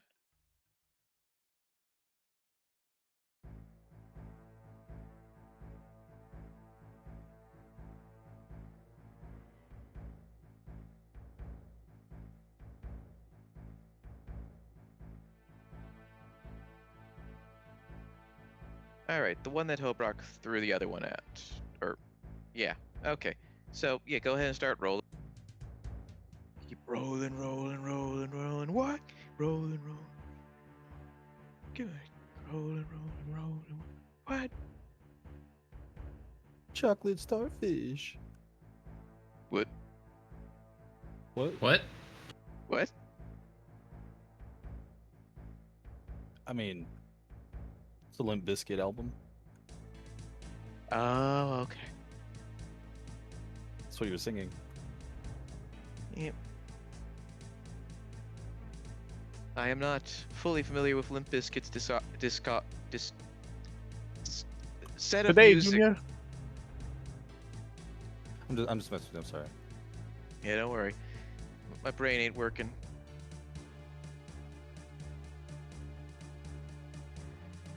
Seven? Oh god.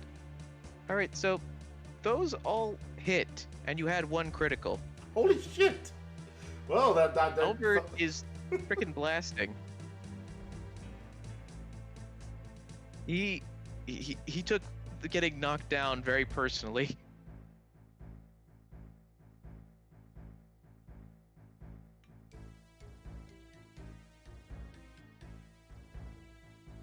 Oh boy, here comes the big damage number.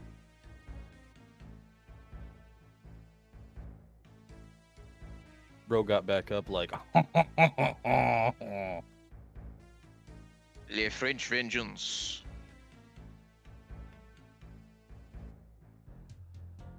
I hope you like a Napoleonic. Holy shit. she's fucking dead, man. You just blasted her to nothing. At least somebody can do stuff with Scorching Ray. All right, so that orc is dead. Do you want to like transfer two of the, like that last 4d 6 to somebody else?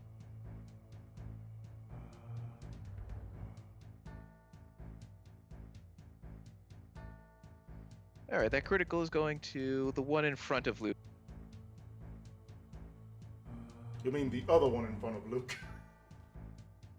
Well, yes, it doesn't have a whole lot of narrowing down. Anyway, so yeah, with all that Scorching Ray done, you then want to do Prayer of Healing. So go ahead and roll that healing for everybody, including Murphy.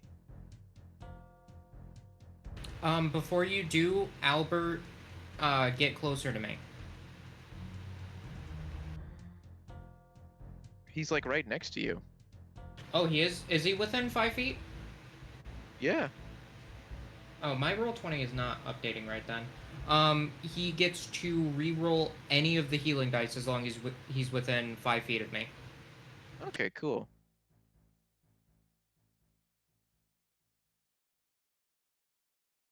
Okay, so I see 2 1s in there, so you can feel free to roll 2d8, so that since you're right next to Delilah.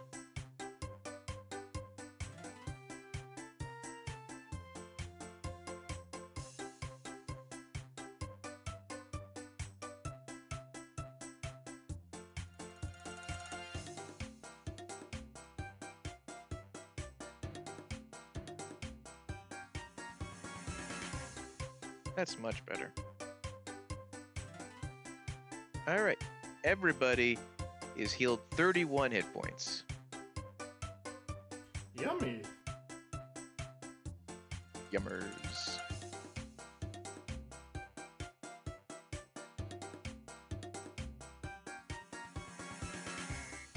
All right, anything else, Albert?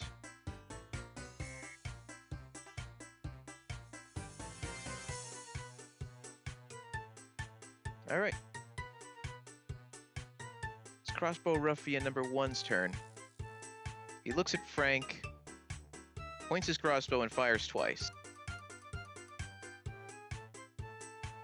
Does a 32 or a 28 hit?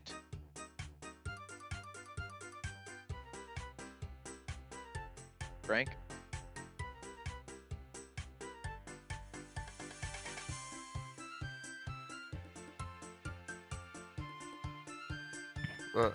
Yeah? Huh? Does a 32 and a 28 hit? Yes, both hit. Sorry, I had my mic up, so it like turned So it wasn't picking you up. automatically. All right, so you take 44 lightning damage. I would like to uncanny dodge one of those attacks. All right, so only 33 then. All right, next up is Crossbow Ruffian number 2. And because he's in Delilah's thing, he has to make a wisdom. And he failed, so please roll me the full damage for that. He takes 17. I'm not rolling great on these. Yeah, it'd be like that sometimes. All right, and he's gonna fire his crossbow once at Albert and once at Delilah. So first one for Albert. Does a 33 hit? If it does, you take 22 lightning damage. Oh wait, that's right. You also have warding. Yeah, that's right. Hold up. Warding flare. Okay, it's down to a 19. So does that still hit?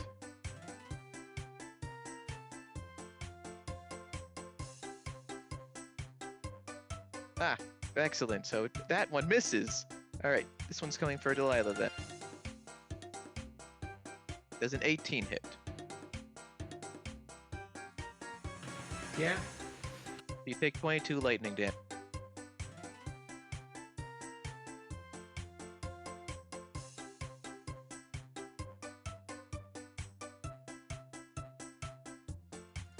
All right, now, okay, that orc is dead. Now it's the ruffian, who is going to attack Luke twice, because their AI is busted and only can focus on Luke. Alright, it's 19 and 22, so both those miss.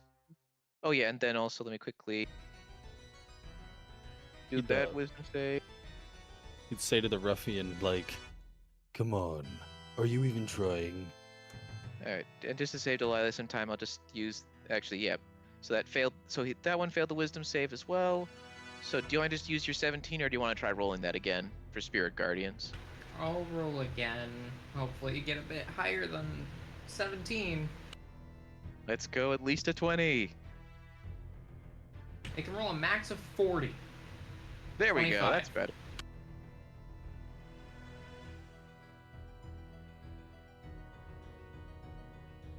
Okay, cool. Now it's this orc's turn. He turns around and attacks Hobrock twice. Luke, quickly roll me the Vengeful Blade damage.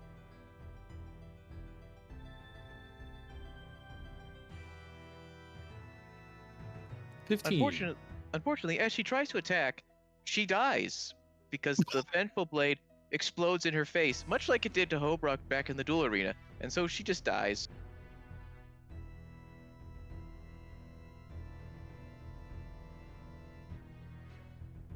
How So Brock just Delilah? nods at that, going, "Ha! You fall for what I fall for." So now it's back to Delilah. Do I kill Albert here, or do I wait? No, I am going to Meta Magic Quicken Spell, Polymorph, turn into... Oh, wait, no, Polymorph would drop Spirit Guardians. Yeah, no, then I will just, I guess, Guiding Bolt, on whoever's closest and left. My thing is still Alright, so you behind. got Crossbow Ruffian and Sword Ruffian. I will do the crossbow one. He's got range, so. Okay, And he hit me, so he can bleed. he can suffer as you.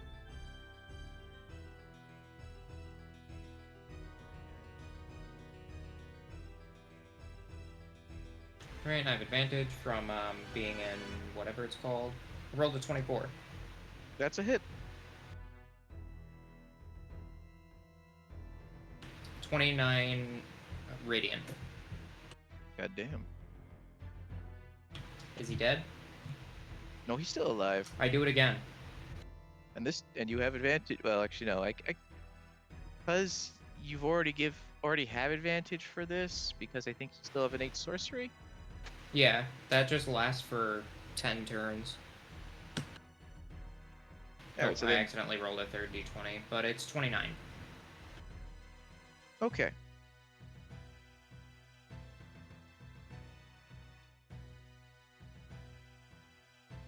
That was so low. I rolled 7. You know, do I have that meta magic? Let me check real quick.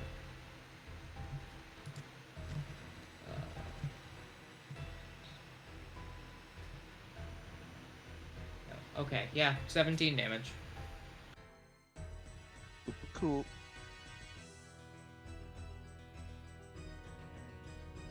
Alright, I'm going to quickly go use the bathroom before this orc attacks Hobrock twice. So, apologies for the delay. This is what happens when you're sick and you drink too much water. That sounds like a you issue, but hey, now that we are waiting for the DM, how is everybody's weekend going? All good? Bad? Are you eating enough food?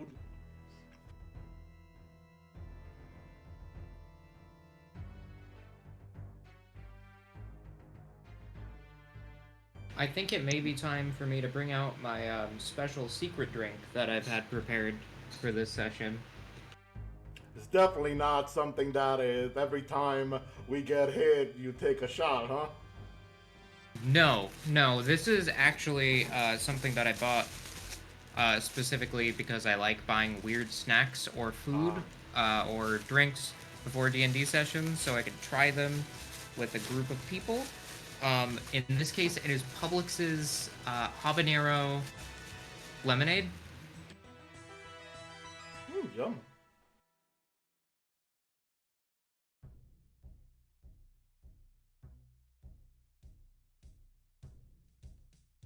It is sweet heat yuzu and habanero flavored pineapple lemonade. That sounds good. I'm just having myself pizza. And water. It smells vaguely salty.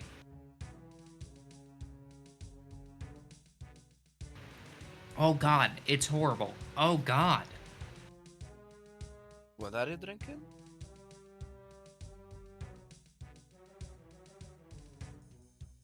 Spicy lemonade. Why would you do that to yourself? Why not? Because it's sold at the grocery store I work at and I thought it was funny. Oh, that's horrible. Just buy a white monster and have a good drink. I drink Monster Nitro. You could just drink coffee. I think you're forgetting that I'm trans. No, I think he is forgetting that coffee tastes like shit. Aye. And monsters taste good. Alright. Anyway, 2 attacks coming for Homebrew. I got advantage. Alright? Does a 23 or a 28 hit? They both hit. One reaction for retaliation, so roll the Alright, so damage and first- then I'll do the retaliation. First up is a 24 in total. I've already factored in your resistance. So go ahead and roll your retaliation. Alrighty then. That is a 30 to hit. That's a hit. For the first time in forever, the corner finally blesses me with a 10 for 22. Okay, 22 there. And that's it, I believe. Alright, and then you take another 24 damage.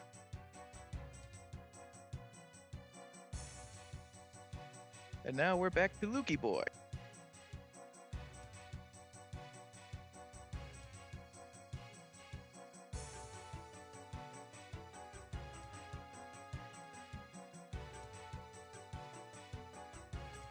Welp.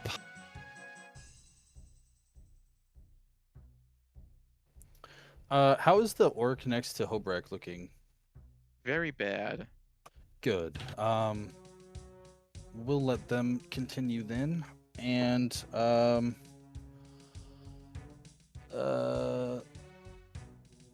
we'll go into the ruffian and the other orc, the southeast orc. Southeast Orc, and you said the Ruffian as well? Yes, sir. Okay.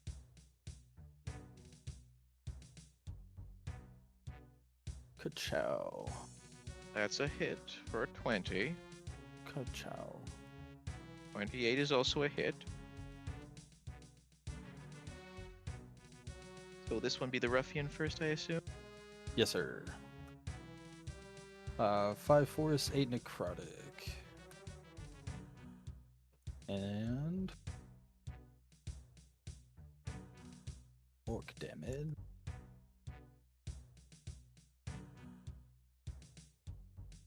Goddamn. 29. And we'll call it good. Alright. It is now Murphy's turn. Alright. What's wrong with the guy at the bottom? Why does he got like a little stink Oh. line on? Delilah used guiding bolts. The first attack against him will have advantage.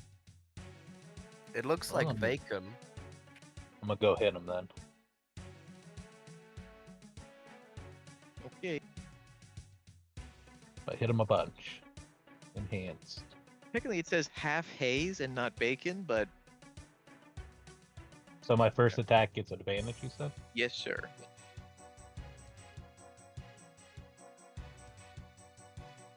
22, 26, 13, 23, and 24.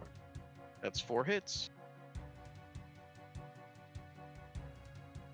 6, 12, 11, and 12 again. And then I'm getting away.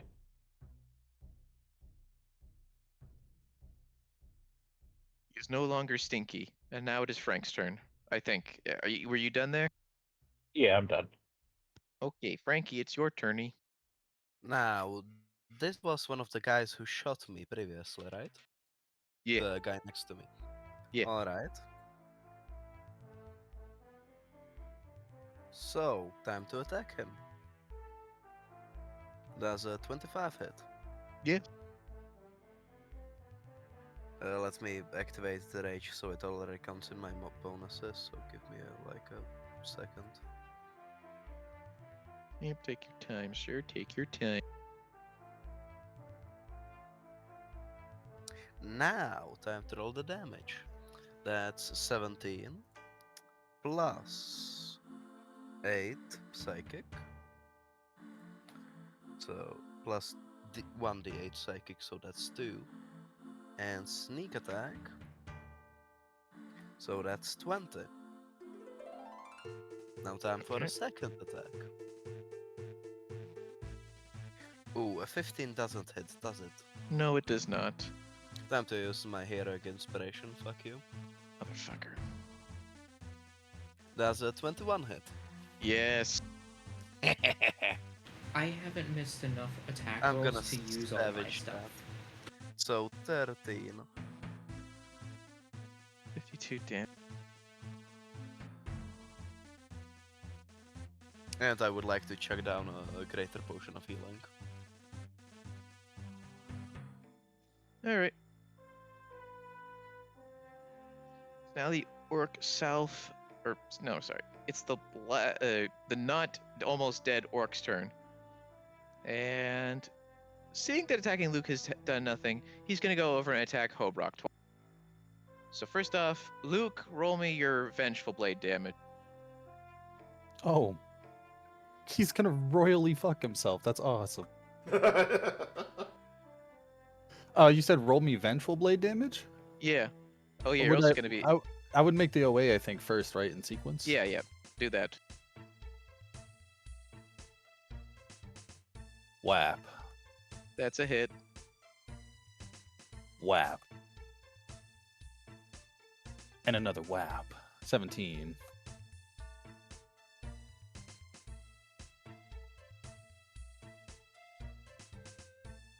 All right. So the two attacks coming to Hobrock is a 26 and a 25. They both hit, and I already used my reaction, so yeah, I can't do shit right now. All right. So a total of 48 damage. All right, so that's another 0. I gotta roll for con. Give me 1 minute so I can put that damage there. Boom. All right. So I get, since it was a 10, next one is a +5, so that's a 15. Let's see if I get it. Awesome, 23. So once again, 22 HP, and Hobrock is just does the same thing again, where she just goes on ahead and hold up, I made a mistake. You made a mistake? Yeah, a mistake that I'm trying to fix. Okay, there we go. I don't need. Alright, so Hobrock goes and she looks at the orc and goes, disappointing. Me's gonna show you true pain. Then I guess it's your turn then. Awesome. So with that statement, I wanna try to make the orcs, at least the 2 living ones left, afraid of me. After I said that, is it possible? Yes. Roll me a intimidation check.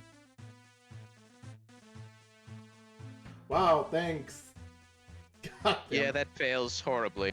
Yeah, I can imagine, because Fairy Godfather has god magic. Got it.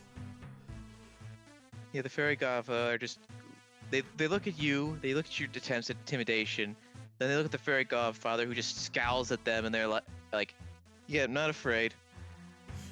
Well, Harbrock just goes on ahead in a fight. So she goes and does another cleave. Wow, that hurts my throat. Cleave on both of them. So first orc, which is on her left, she's gonna go on ahead and reckless. It's what? No, I did not mean to do that. Ignore that. Just get out of my way. Shoot.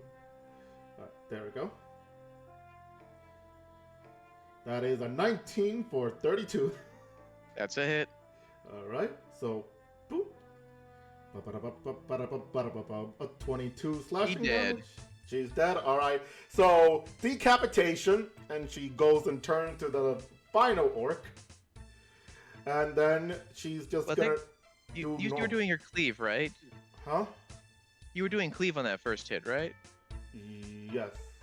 But so before you roll that other one, which will probably be a brutal one, roll the cleave attack. No, that was the cleave attack. That was. Yeah, I'm pretty sure that was the cleave attack. Hold on. What did I do? Hold on. Yeah, I knew it was gonna stick eventually. What did I do?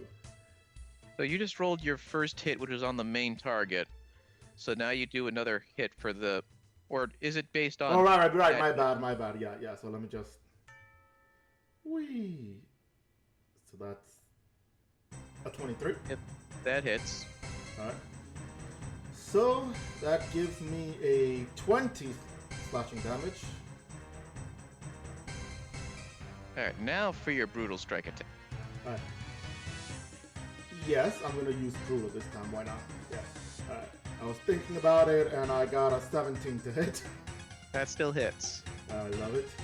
So that's damage. Wow. Wait, I haven't used the warrior thing yet, have I? You haven't used your savage attack, so go ahead and reroll. Alright. Please. I'll go with that 16 then. And Brutal then strike. brutal, which is a 10. And just to make sure he doesn't run away, or at least gets very far, I'll use the hamstring blow, which when they're hit, the target speed is reduced by 15 feet until the start of my next turn. Okay. If that's all you have, it'll be Albert's turn. Is that all you have? Yeah, that's all I have. All right.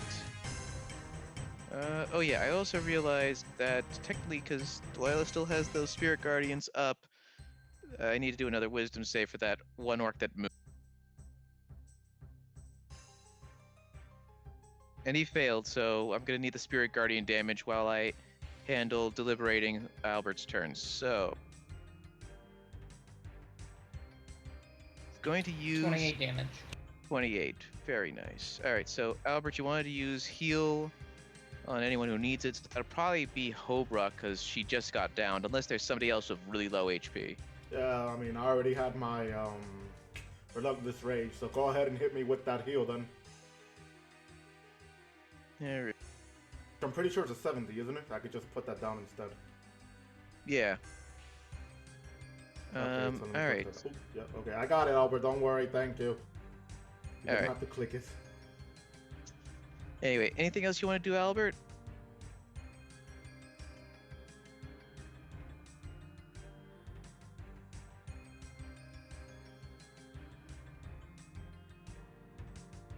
Alright, so now it is Crossbow Ruffian 1's turn, who puts away his crossbow and pulls out his sword to attack Frank twice. There's a which 30 one? the one that's right in front of you. Oh, so he has disadvantage. No, he's pulling out his sword. Oh, I thought this a gospel. My Yeah, bad. he was using his crossbow. He switched to sword because you're in front of him. Oh, okay, my bad. I'm Yep. tired. Yeah, today. anyway. Does a 31 or a 20 hit? The 31 hits, the 20 doesn't. Alright, so you're going to take 24 damage because you're raging, you're resistant to slashing damage, right? Yes, and you know what? Since I'm an asshole, uncanny dodge. So 12 damage then. All right, now it's Crossbow Ruffian 2's turn, and seeing you dodge that, he then fires 2 crossbow bolts at you. Does a 24 or a 23 hit? They both hit. All right, so that'll be a total of 44 lightning damage. I might be downed. Why might?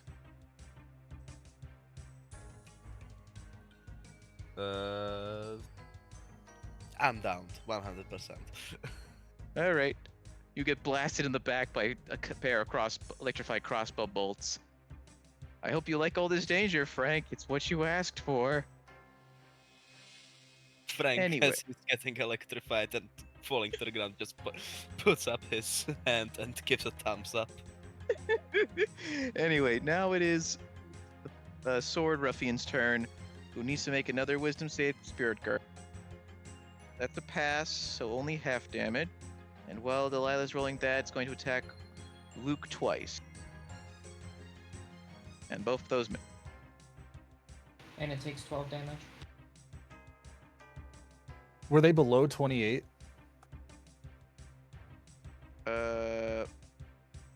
No. What were the values for my hit chance or their hit chance against me? Oh, sorry, 23 and 24. Oh, okay, yeah, never mind. Yeah, I don't have the Alright, shield so- boost. Okay, so since it passed its Wisdom save, so the 12 is actually 6. Oh, and Luke, you Vengeful did 2, right? So it also takes Vengeful Blade damage. So quickly roll that for me, Luke.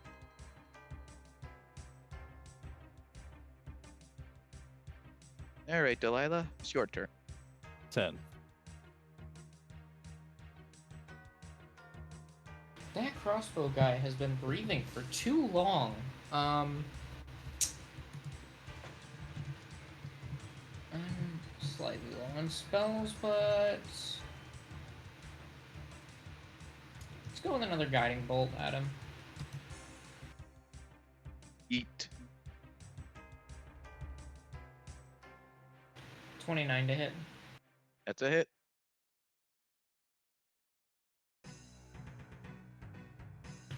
$28 radiant damage. God damn that! He's back to Stinky. Still alive? Yep, still alive. Alright.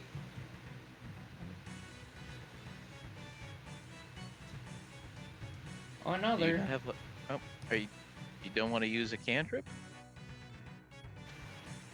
Why would I do that? I have advantage on everything. True.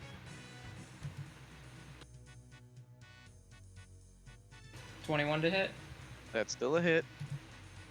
Oh, awesome. I don't have to use any of my so many things that I have. 22 more damage. He's still alive. This man's breathing has become my top problem. That's the end of my turn. All right, Luke, it's your turn.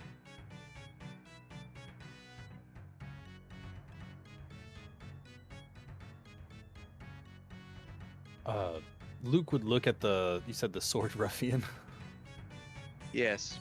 and he'd be like, I'll be back to deal with you in just a moment.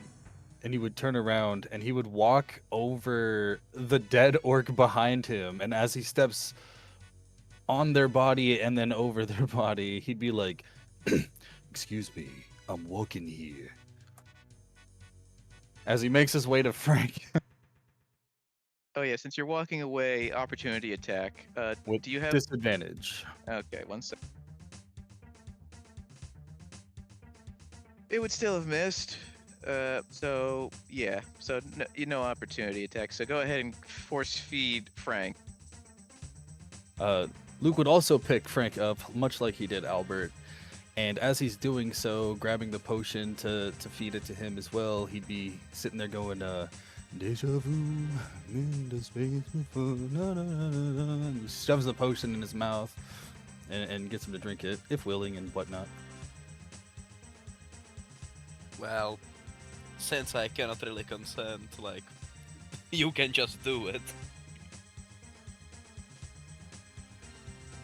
Alrighty, and that'll be another superior down.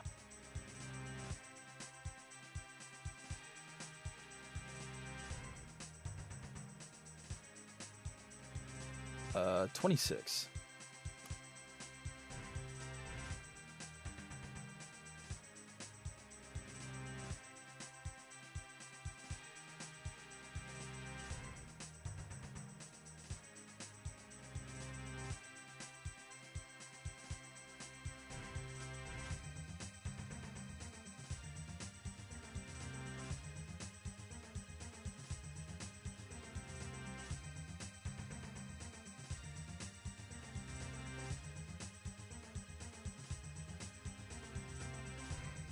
Am I still here?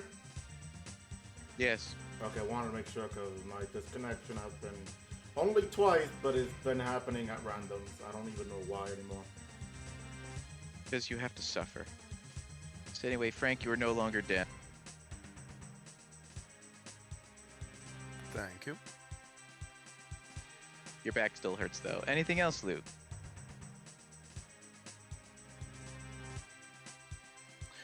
Yeah, sorry. He'll go back over, stepping back over the dead orc, and then proceed to just start wailing on the ruffian. I told you I'd be back.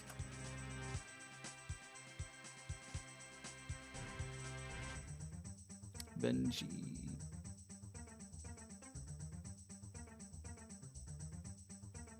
Oh, that's unfortunate.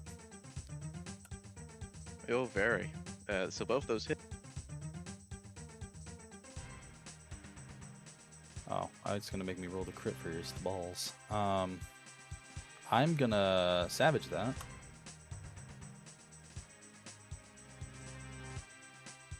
Good.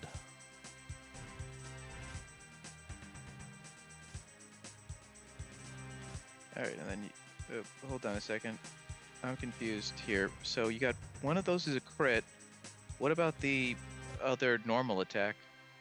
It was doing that second as it Oh, pulled okay. up the crit roll dice first. So I was like, screw it. Okay, so Because otherwise it technically would keep. Okay, that's right, because this is the critical of it. Okay, yep. Okay, carry on. 1 force, 2 force, 3 force, and then 8 necrotic on the crit plus 26. And then regular damage.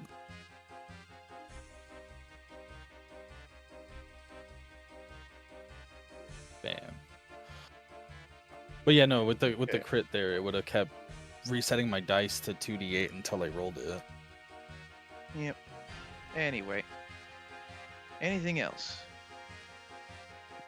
Nope. Then Sergeant Murphy, it's your turn.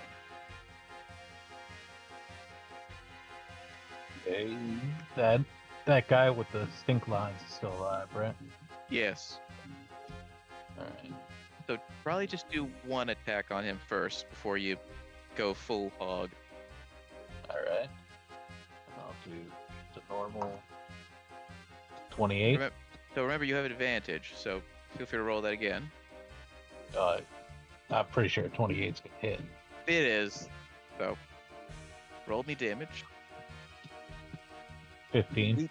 He is dead. You just punch him in the chest, and you feel his heart explode. Easy. Okay, well, then I'm gonna go to this girl. And then I'm gonna do normal Urica blows.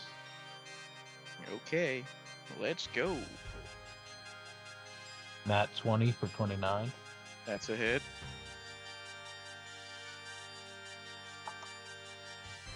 $12. That's a miss. Nat 1 for 10. That's a miss. Okay, well just- then, Just the the crit. damage.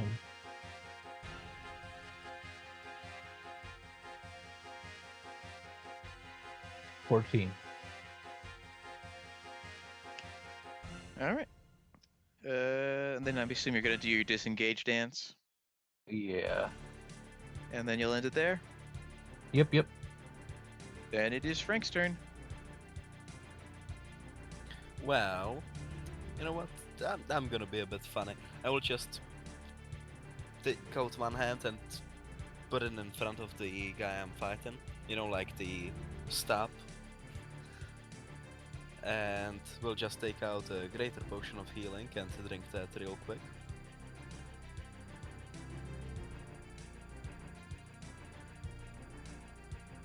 So that's 17. Yummy, yummy.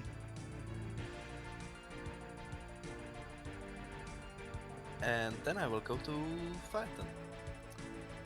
And since I have not moved, I would like to use steady aim. Okay. So that gives me advantage on my attack. Alright, so just to check something I just wanted to make sure I'm right about. So, because you were downed, were you incapacitated? Or because you didn't fail your saving throws, you weren't? I Mm, don't know. I'm- Delilah, you are a smart person. Help me out here. Every time you're downed, you're incapacitated Yeah. for however long you're downed. Okay, so that means that his rage ended. correct.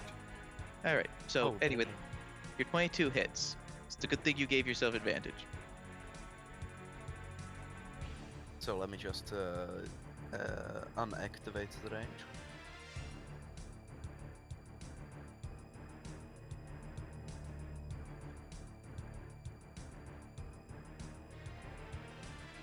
So that's 13 plus 1d8. So that's 5 sneak attack.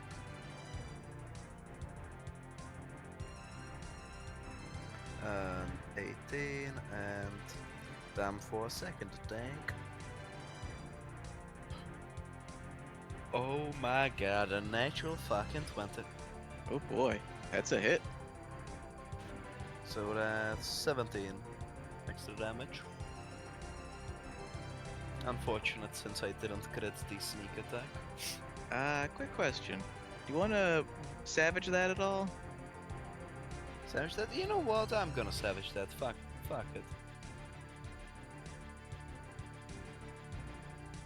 it. It's lower, so I'm not gonna savage that.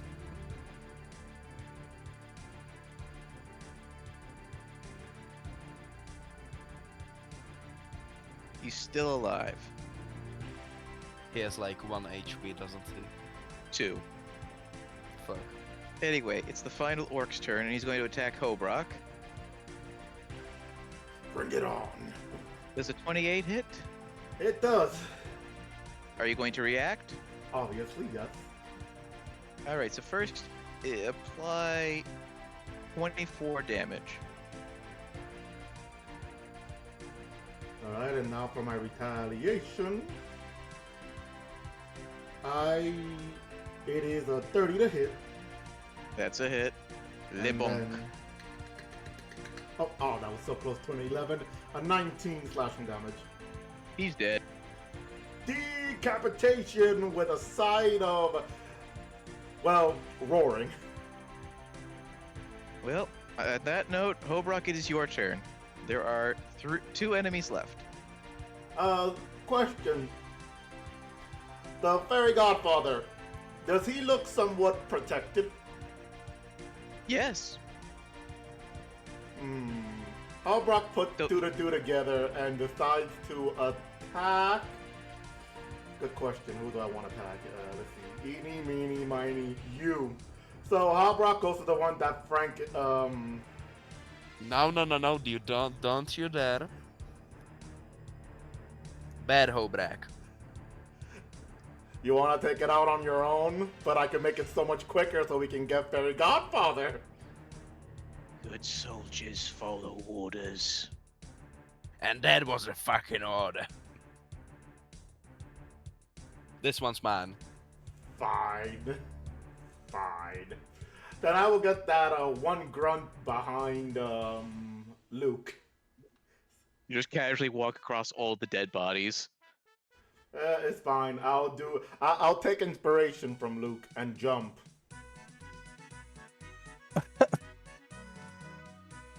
Anyway, go ahead and roll your hit. Sweet! Anyway, alright, so Reckless. Alright, and that will be a. Wow, 32 to hit. That's a hit. Oh, juicy, that is a 23 slashing He's dead.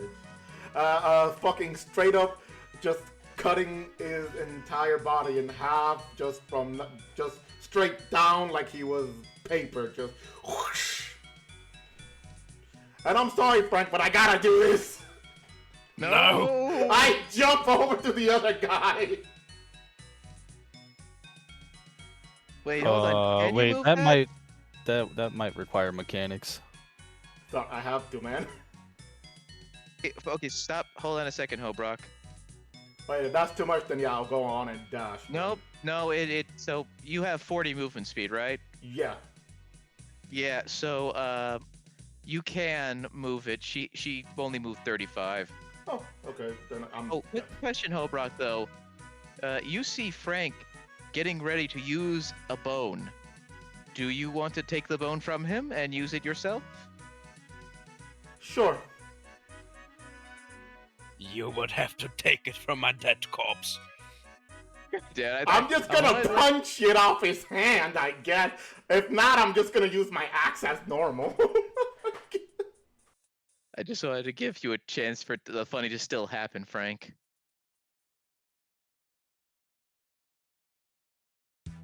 Anyway, Hold up. no, you just use the axe like normal then, since you're kill stealing. Alright. So Hobrock comes in, jumps, lands down, and takes one quick swing. Not brutal, just regular, normal. 21. All right, that's a hit. Let's see how much overkill it is. So let's see. Whee! 22. Yeah, very. Another clean, like, not straight down, but diagonal cut across the body. And let's see, I would like to use dash. All right. Oh, I want to read my adrenaline rush real quick. Yeah, so I'll use my adrenaline rush dash to then run straight towards the fairy godfather and be close enough to him to just go, "You're next." Hold on, Well, let me do the counting. Hold up. Yeah.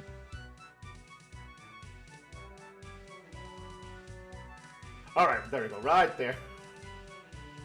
The fairy godfather does a slow clap and says, "That was very entertaining, Hobrock. Very entertaining. This is why. Well, I've been hesitant to just have you killed.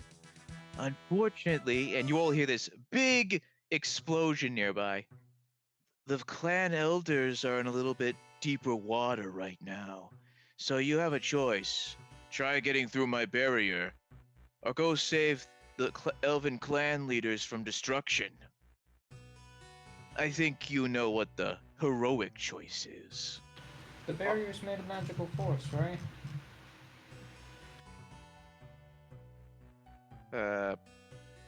Well, yes, but it's a little bit more complicated than that.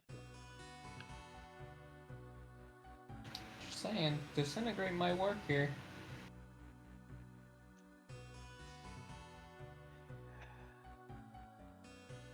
You hear another explosion of thunder and lightning. Hobrock is too focused on fairy godfather. We probably should. Someone is gonna have to like convince her or grab her, you know, while she's, I guess, like, if we're not doing combat-wise, she's just ready to attack the barrier. That Steve, I Yeah. would like to use Le Bonk. On Hobrock? Indeed. Does a Bonker. 26 hit? Oh, remember, you have advantage because she's reckless. Oh, Yeah, I have reckless. but So go ahead. let me roll it again. Oh, Sneak still, attack. the 26.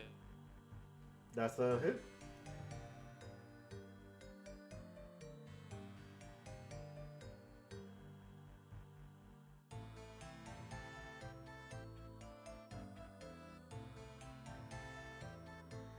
Am I still here? Nope. Once again, disconnected.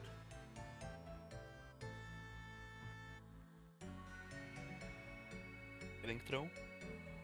Alright, so I disconnected. What did I miss? You got bonked, and now you're being tripped. So give a dexterity saving throw. Dexterity? Dexterity. Alright. I have advantage with that, unless yeah, okay. Please, tablet, for the love of God, let me click on the right thing. 23. She passed, unfortunately. So yeah, Hobrock, you just feel a bonk from behind. Harrock just gets bonked and turns around quickly to see who the hell it is that decided to bonk her thinking is an enemy. It's you Frank. see Frank smirking there with the bone. Now, Holbrack, I know you want to kill the fairy godfather. I also want to do that, but I believe if we save the elven clan elders, we get money, and that's better. And they also live. Harrock is just staring at you in anger and goes, "Me no care about elves. Me want revenge." She says that she just that kind of screams spit towards the fairy godfather.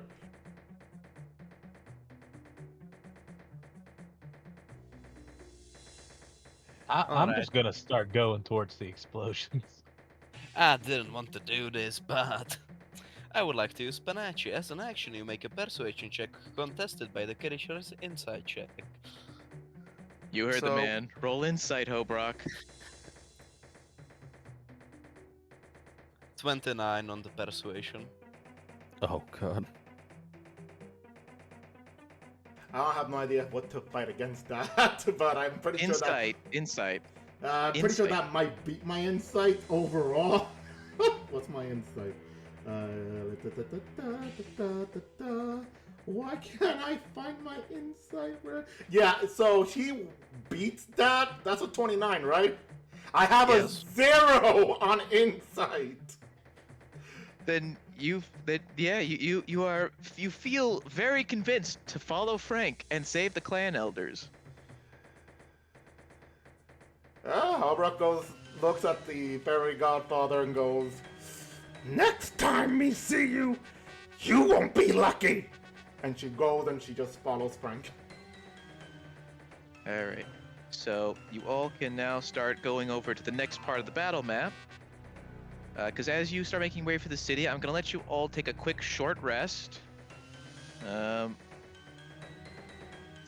as you reach what appears to What be do the we- Tower of Voice, Hold on, what do we get a short rest? Like, I'm letting you have a short rest. I mean, we're running over there, so sure. Thank you for that, I guess. Let me just. I'm being generous. I know, that's what I'm saying. Thank you for the generosity. And let me confirm that short rest. Sweet. Alright. Oh. Yeah, so as you start making your way over, you see a familiar face. Only he's suited up in what appears to be some kind of magical armor as he slams against the Tower of Voices. You see behind it the clan elders for the Amalod and Kadarn clans using some magic to try and hold back his attacks. As you arrive, he turns around and sees you and goes like, "Finally. I was wondering how long it'd take you to finish off those grunts."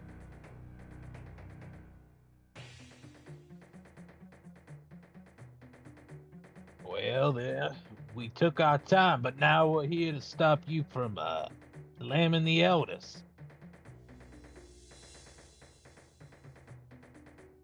Then I hope you're ready for a fight.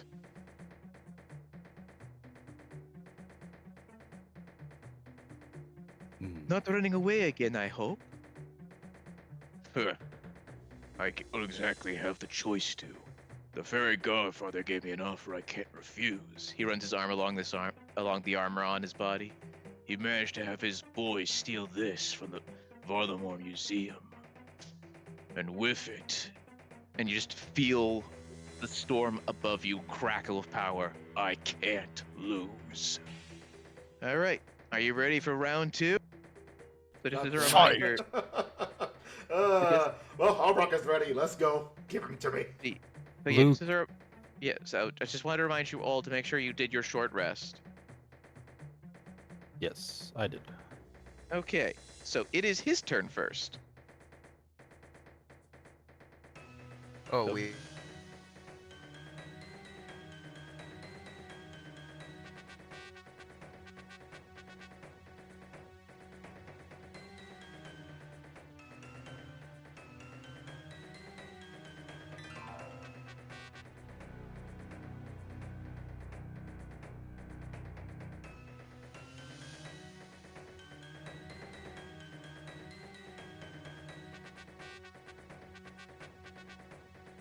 So one of them will hit you for 36 damage. Sorry, Steve. I disconnected. You said he was first. What did he do? He went up and attacked Murphy.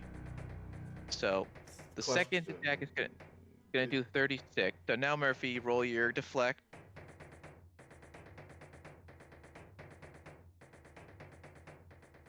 Question. 13. Okay, so that reduces it to 23 for the second attack. Okay. That'll end his turn. So now it's Delilah's turn.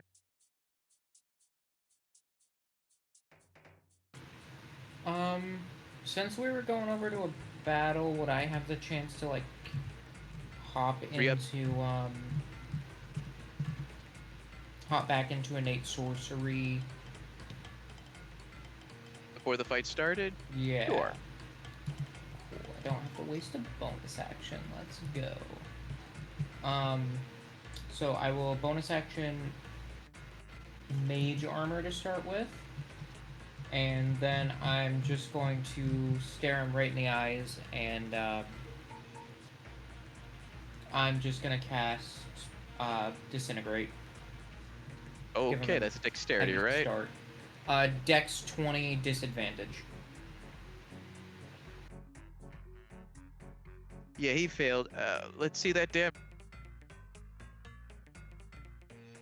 78. Jesus Christ.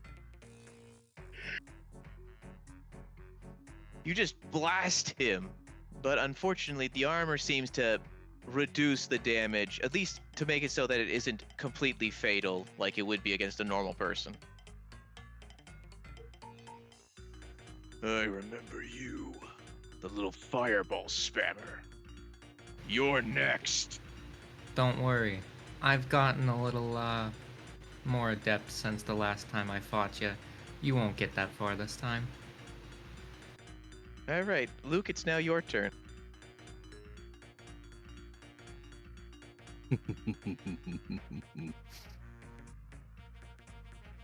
We're gonna walk up.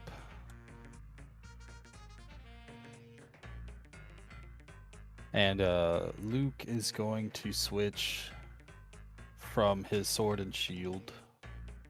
Or how would you guys rule that with your guys' interaction, right? Would that be would you still want me to stow using 2? Nah, you No? just do it in Okay. one motion.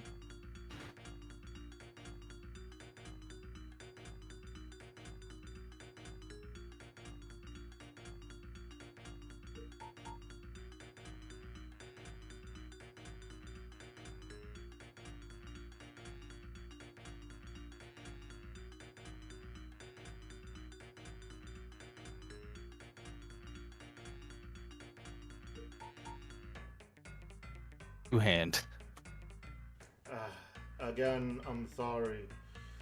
I disconnected. What did I miss? Luke is switching weapons to his old reliable. Oh, reliable. Make sure the shield's off so my AC actually goes down. And looking at the giant, he'd be like, sorry, he would cast magic weapon, and then at 3rd level, and he'd be like, "Oh, I got something very special for you." Yeah, and then he would proceed to double vengeful with that adamant law 2-hand sword. Okie dokie.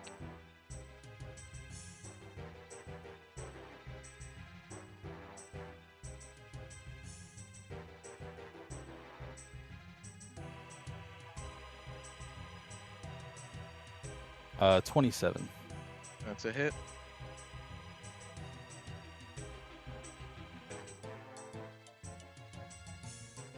We'll savage that.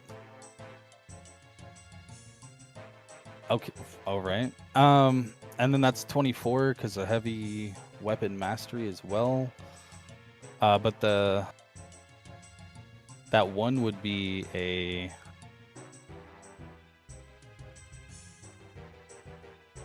that one would be a 3 as well. So actually, it would be 9 plus 13 plus 4. 26, I believe. Yes, 26. Thank you. And then a necrotic. And then we will go into the next one. 34. Yeah, that's gonna hit. 25. 27. Okay. Go ahead. Just give me 1 sec.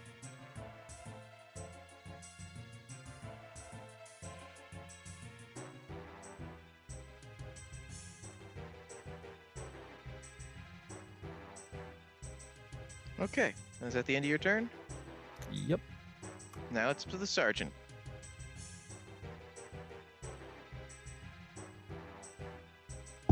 Sorry. Okay, I'm gonna hit him. I'm gonna hit this guy. Advance. Fury of Blows.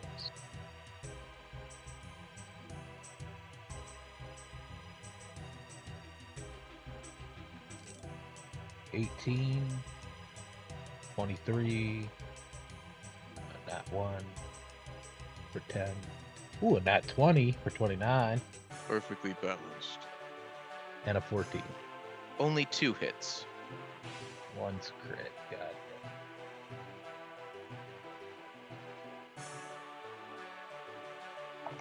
Got this one. 21. And what? I'm getting away from him. Go behind Ubrak.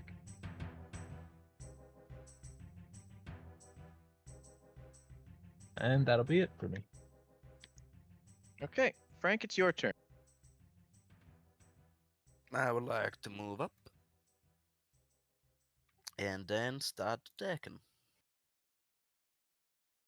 Does 29 hit? Yes, it does. Good.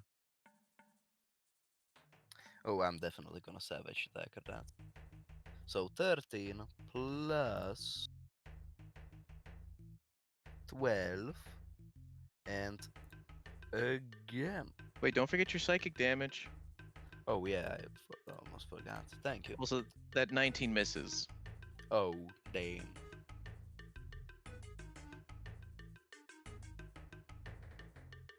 And that would be all. Okay. So, Albert's turn. On his bonus action, he's going to use 2nd level Prayer of Healing for everyone. And then he's going to follow with Scorching Ray, 6th level. So first up, Delicious Healing. Yummy healing.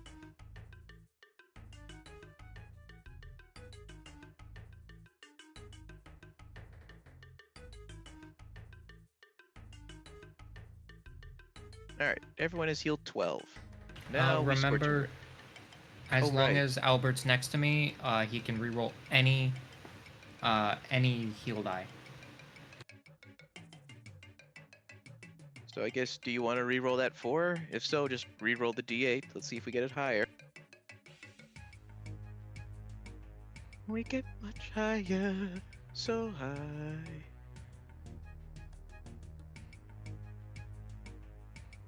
Oh, yeah, that's definitely higher. So that'll be 15 healing instead of 12.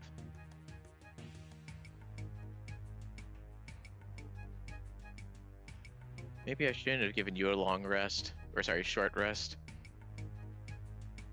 Yeah. I'll learn from my mistake.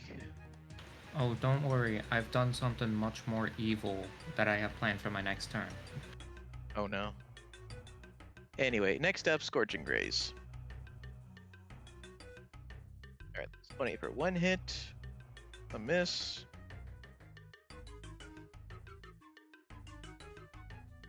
Two hits. Whip from the 26. That's a natural 20 for a third hit. Another miss. 28 for another hit. Another miss. Alright, so if you don't have anything else, that's 4 hits so far. Isn't it so 4 hits with 1 natural 20, right? Yes. I saw that, yeah. Alright. So let's do that delicious damage.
Okay, so that is a total of 44 damage. Nice.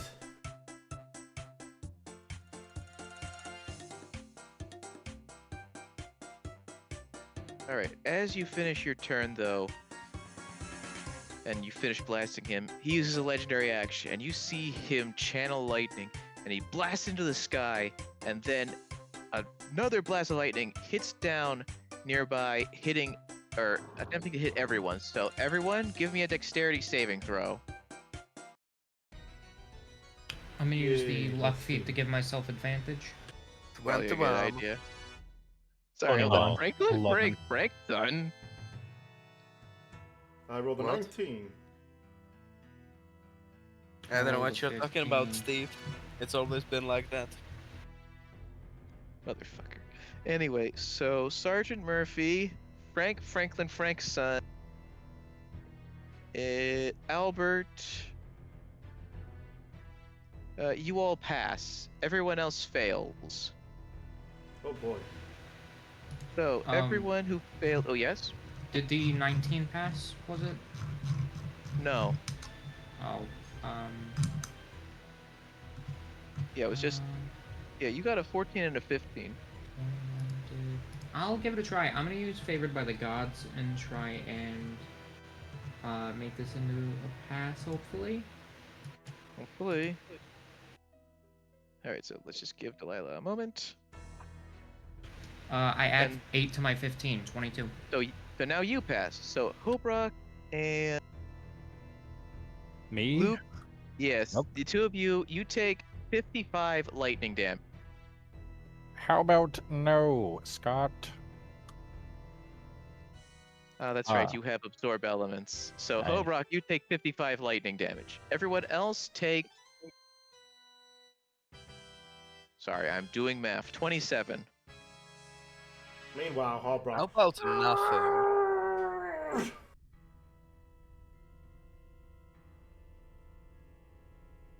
Luke takes the brunt of the lightning. But then he himself begins to crackle a little bit on the outside.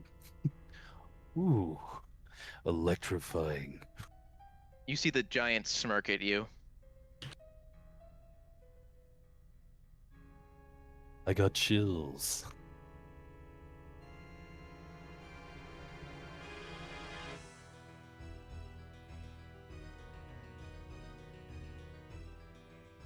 Anyway, with that legendary action over, it's Hobrock's turn. Alright. Hobrock rushes towards the giant and proceeds to reckless his legs. Oh, well, he's big, so that's the only thing I can target right now. My leg.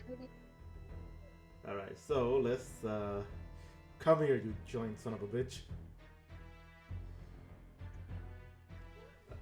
32. That's a hit. Alright. Whee. I'll keep that 11. 23 slashing with frenzy. At 13. And then I'm going to use brutal. Next. The fuck just happened to that? That did not land on a 13. It still hits. I promise my dice did not land on a 13, but okay. A 26 to hit, but you said it hits. Oh, that was too funny. I want to try that warrior thingamaboo. Savage. Okay, I We're want in to the keep goddamn name. I want to keep the 21. All right. Next up, you're brutal, and what effect? Hamstring blow, which halves his speed to 15. Okay. And after that, I will end my turn right there. All right. It's the giant's turn, and he looks at Luke and says, "Did you like the taste of my electricity, boy?" Then he reaches Boy. out towards you, and you feel the electricity that you absorb be reabsorbed by him, healing him 60 hit points. Motherfucker, what? He then proceeds to attack Delilah by throwing lightning bolts at her. Luke smirks after he takes the lightning and goes to cast a spell, and he says, "Oh shit, I had something for this. Vengeful God damn Blade? it." Yeah, but oh, that's cute. But watch this.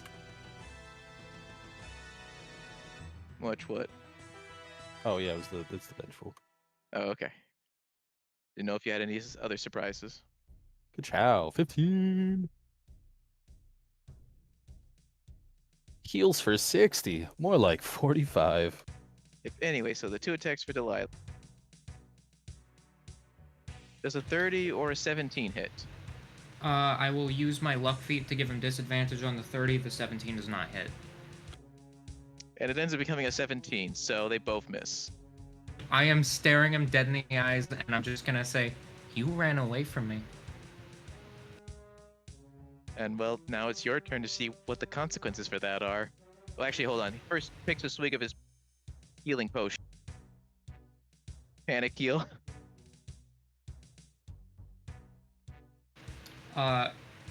Once it's on my turn, Delilah's eyes are pure black, and I'm going to just take a step forward, put my hand on Luke's shoulder, and I'm whispering into his ear, "Fuck him up." And then I'm burning every single sorcery point that I have left, as well as a spell slot, and I'm casting Disintegrate again.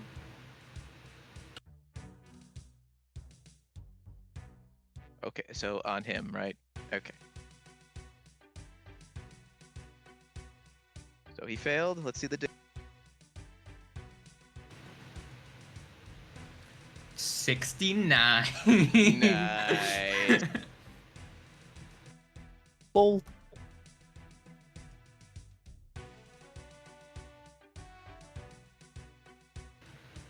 But yeah, I haste on Luke, disintegrate on him, and then I'm just going to walk like 25 feet away for the rest of my movement.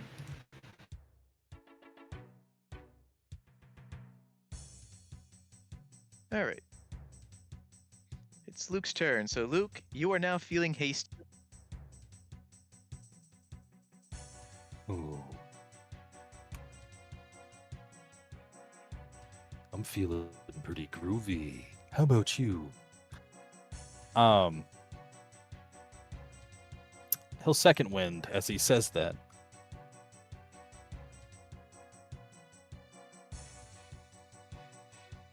Oh, 8 healing. Womp womp. Oh well. And he'll make 3 vengeful blade attacks. Oh god, here it comes. 21, That's 1 hit. 20, That's 2 hits. 24. That is 3 hits.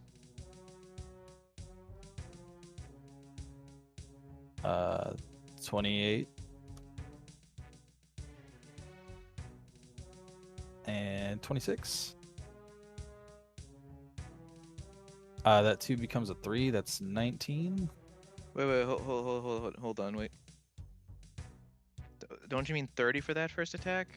You said 26. It was throwing me off. You got the 24 plus the 4 additional damage plus the 2. Oh, 28. Yeah, and then 2, 30. Yeah, I'm derp. Also, oh, yeah, that's right. Yeah. Anyway, carry on. So 18. Did you want a savage? The 18 becomes a 19 because a great weapon master. And then plus the 4 is 23. Yep, 23, and then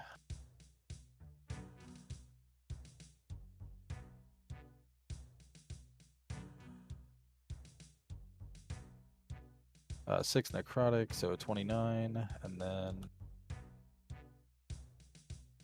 we're gonna savage that. Awesome.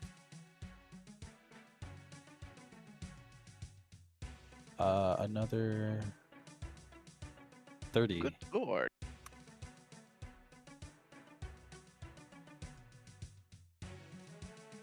All right. Anything else you'd like to do? I'll down a potion myself, actually. Okay. And now it's the sergeant's turn. Okay. I'm gonna drink my last potion first. 26 healing, 18 and 8. Nice. Murphy gets 11. And then I'm gonna go hit him. I'm gonna go hit him. Enhance. 17, 11, 20,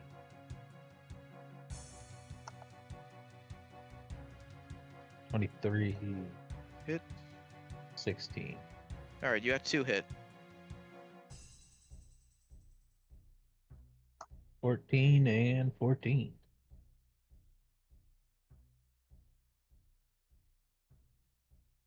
Now getting away from them. All right, 28 damage.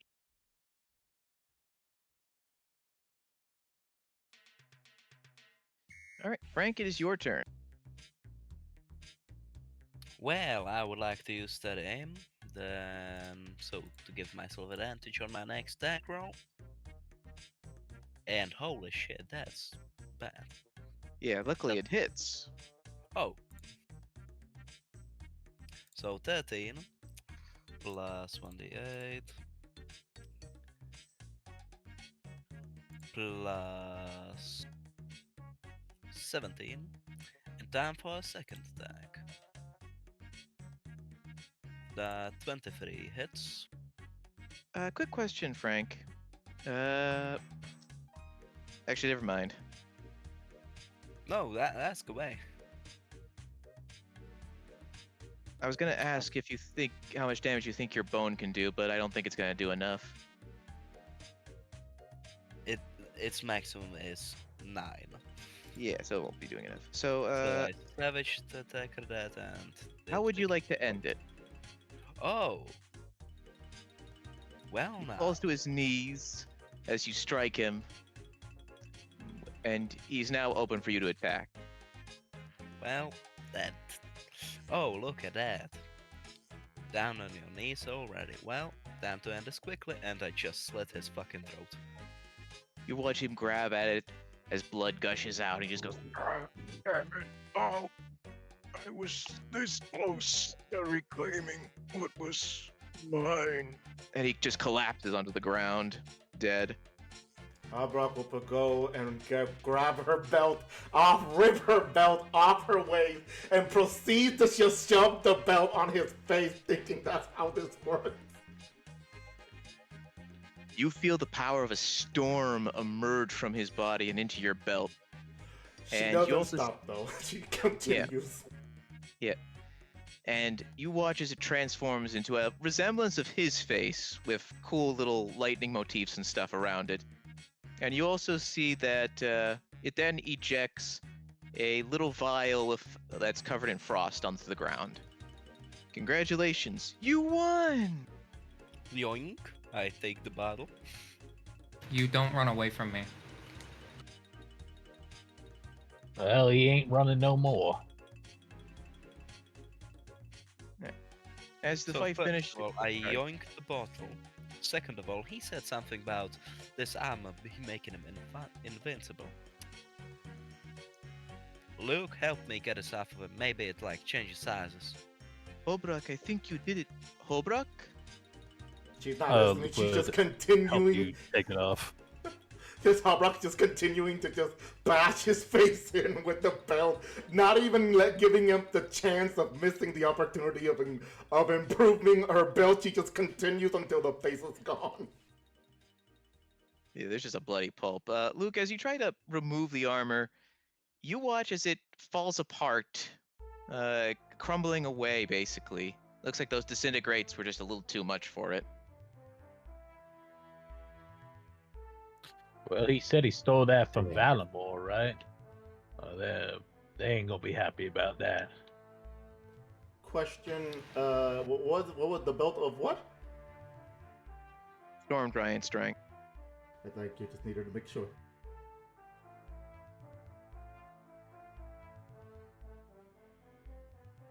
As you are all looking at the body and seeing the armor crumble apart, the clan leaders emerge from Tower of Voices, and they look at you all and goes, "Thank you, World Arbiters. You saved our lives." Abrak stops Well- after. Sorry, go ahead, Murphy. I was just gonna say, well, you're welcome. We fought a bunch of orcs and a giant for you. Yes, we were taken by surprise when an army of orcs emerged from our fairy ring. It was rather shocking. And the elf that's talking strokes his rather nice beard. We owe you a great debt. Ah, that does remind us. What of the fairy godfather? Abrak hears the word, stops at the beating the face in, looks up, looks back at the direction of the fairy godfather. Can she even see at that direction? Yes, but you can see that he's gone. Fuck! Is she okay? The fairy Yeah. godfather is the second creature the second creature on this planet that has run away from me before. And at this point has my 6th level come back. It only takes like I think 40 seconds. Yeah, what are you gonna do? I am going to just like as punctuation, I'm disintegrating the giant's body, and I'm saying that's the first person that has run away from me. Alright, the clan leaders just kind of stare at the disintegrated body, and you see this one elf in the back. She's kind of old and hunched over and goes like, "I like her." Yeah, so I'm assuming between those two's reaction, the Fairy Godfather's gone.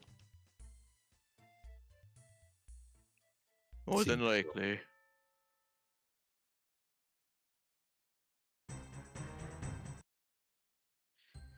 As if on cue, a few soldiers emerge and go, Gangback Storian, we've cleared out the city. Many of the orcs and those ruffians have either fled or surrendered. Good. We'll adjudicate justice to those that have surrendered.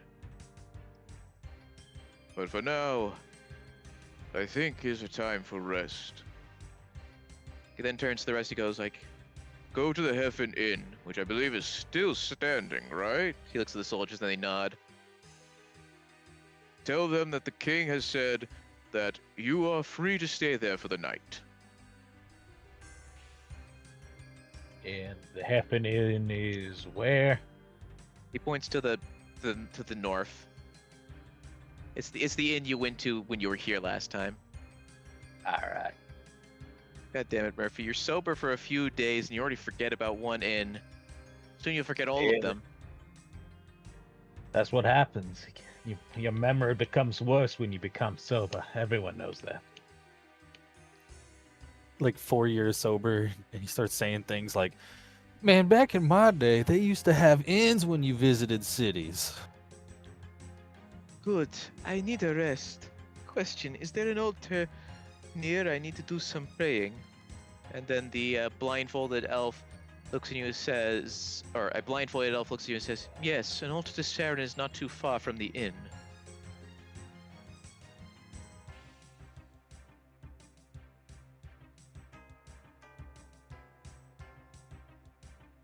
Thank you. You gonna Yes. pray to Saren?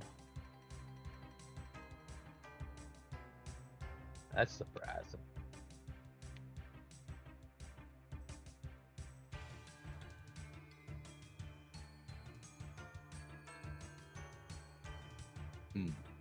Any altar will do to recharge my prayer energy. Even a Zamarakian one?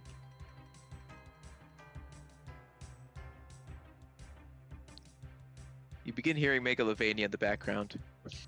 As Albert says, after I destroy it, yes. I don't think it works if you destroy it, but what do I know?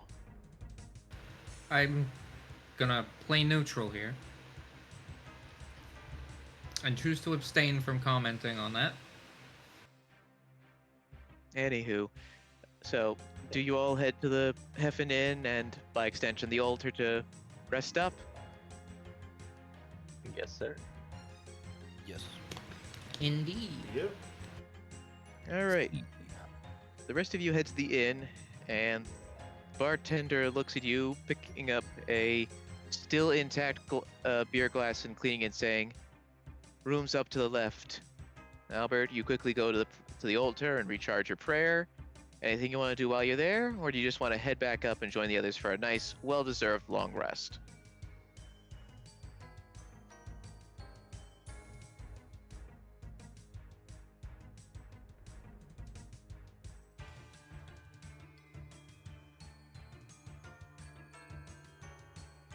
And I'm guessing Albert doesn't want to do anything special at the altar, so he just rejoins you at the inn, and you all pass the fuck out from an intense fight, and you sleep relatively peacefully until the middle of the night, where you all have this same dream, where there is this big yellow-orange flame, and sitting on a throne in front of it is a familiar blindfolded bald man who smiles and he goes, "I believe the time has come for our final face-to-face. I await you up in the sky, world arbiters." And yeah, you all wake up distinctly remembering that dream.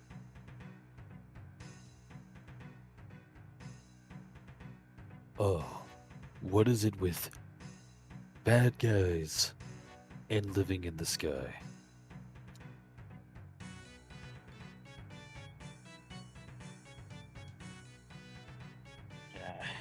Don't know, but it seems he's ready for us to come to his little floating island thing. Better than ambushing us. Me like to see them try ambushing us. Harrock stretches for a moment as she's feeling well rested. You could tell from that long fucking fight. She's like stretching, and you could probably feel some bones crack as she's stretching. Goes, next time me fight, me need to remember to stretch.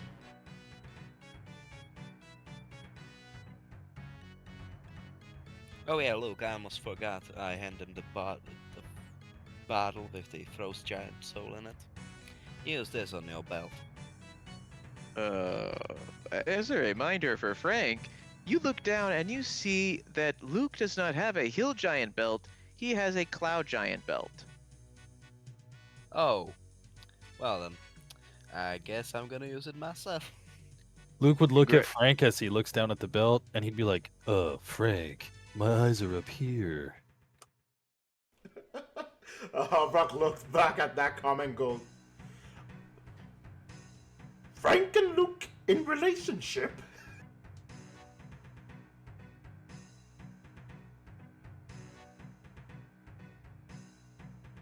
Oh, cadets?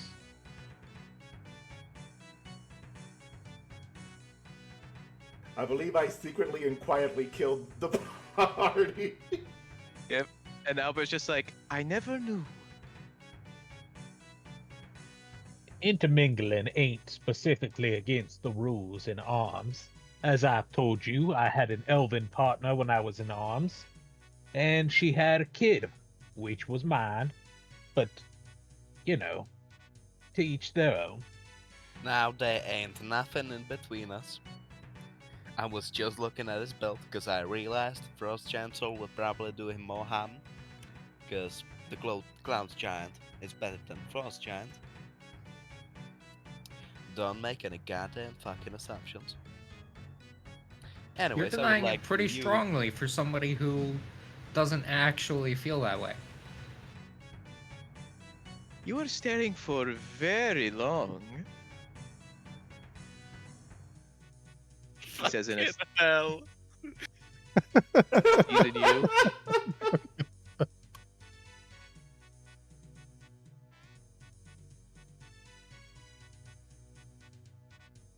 Anyways, I used the fucking bottle.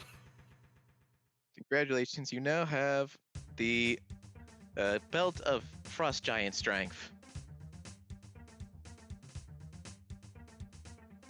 We're gonna need to buy lots of supplies before we set out from here to the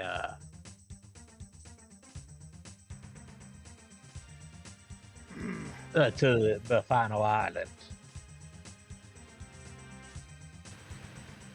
Harrock checks her pouch, and she goes, me still have chaos fire potion and potion of healing. Me think me is fine. I need potions.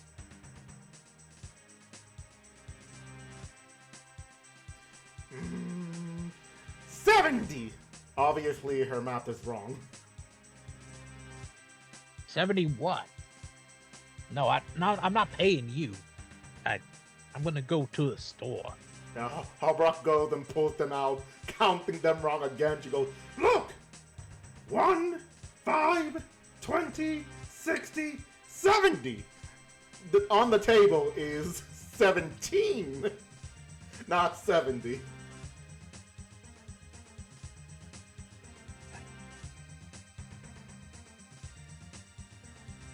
I'm just gonna make my way out. I'm gonna start going through the market district. I need to teach you math, Holbrook. Luke's gonna Murphy. head out with Murphy too. All right. So everyone who's gonna head out to do some shopping, you make your way over to the mailer district where the potion shop is, and you see people already starting to repair a lot of the damaged buildings from the battle with the orcs and stuff. As you do, you see Lady Mailer and the potion seller producing a few potions, and as you step in, she goes, "Ah, World Arbiters, welcome. I'm glad you arrived. I wanted to help reward you for your, well, significant aid in dealing with the invading army. So I'm having a few potions made. So I have a few, let's see. I think I have enough for 7 superior healing potions for each of you. And then we also found some very strange things, and when mixed with Ranner weed, we produced these. And as she pulls out a few potions, and you see that they are anti-chaos fire potions. We had enough for 1 for each of you. I trust that's at least good enough a start for a reward. And Albert goes, amazing. So, each of you gets 1 3-dose anti-chaos fire potion. That'll just be a custom item. And then 7 superior healing potions. For free! Woohoo! Okay. Okay.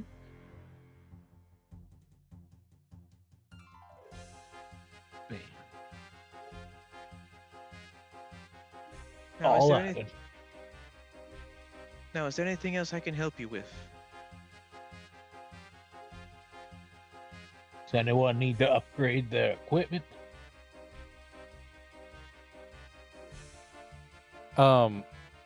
Earlier when I gave out rings of protection, I had a total of 5 to give away. How many got taken? It was Frank, Murphy, Delilah. Did you take one? Did you need one? Yeah, I would have totally taken one. I was just dealing with the stuff. Okay, and then Albert, did you want one?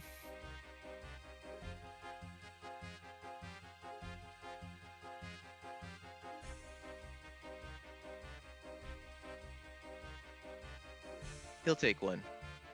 Okay, so I'll only have 1 left over. Cool.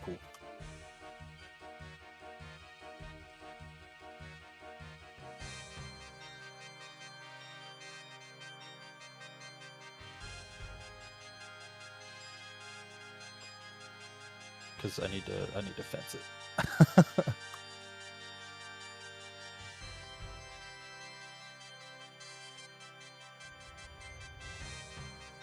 Fence it away. Are there any magic items in this city? Any magic item shops?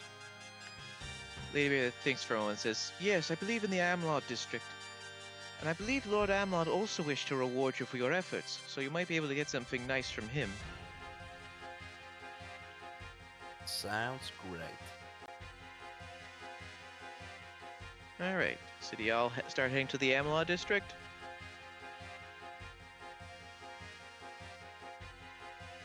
Yeah, I guess so. Alright. Good. Hell yeah. You head to the magic shop there, and waiting for you is Lord Amlod, who gives a hearty laugh going, At last, the brave world arbiters have arrived. Now, I didn't know what exactly you people would need, so tell me, what magic items do you think you could use? And I'll do my best to help provide.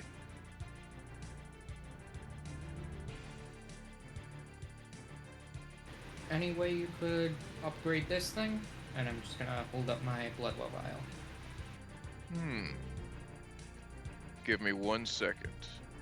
and he holds his hand out to for you to give it to him. Yeah, I'll hand it over. All right.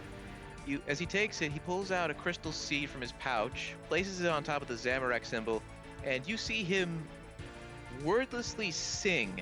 And you watch as the crystal envelops it, and he hands it back to you. In place of the Zamorak symbol is now a Saren symbol, and now you have a +3 Bloodwell vial imbued with crystal energy. He goes, I hope that is what you're looking for.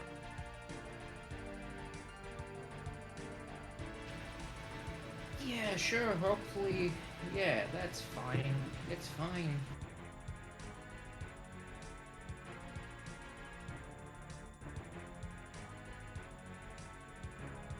I'd like to hold out my belt of Hill Giant and see, do you got anything to upgrade this?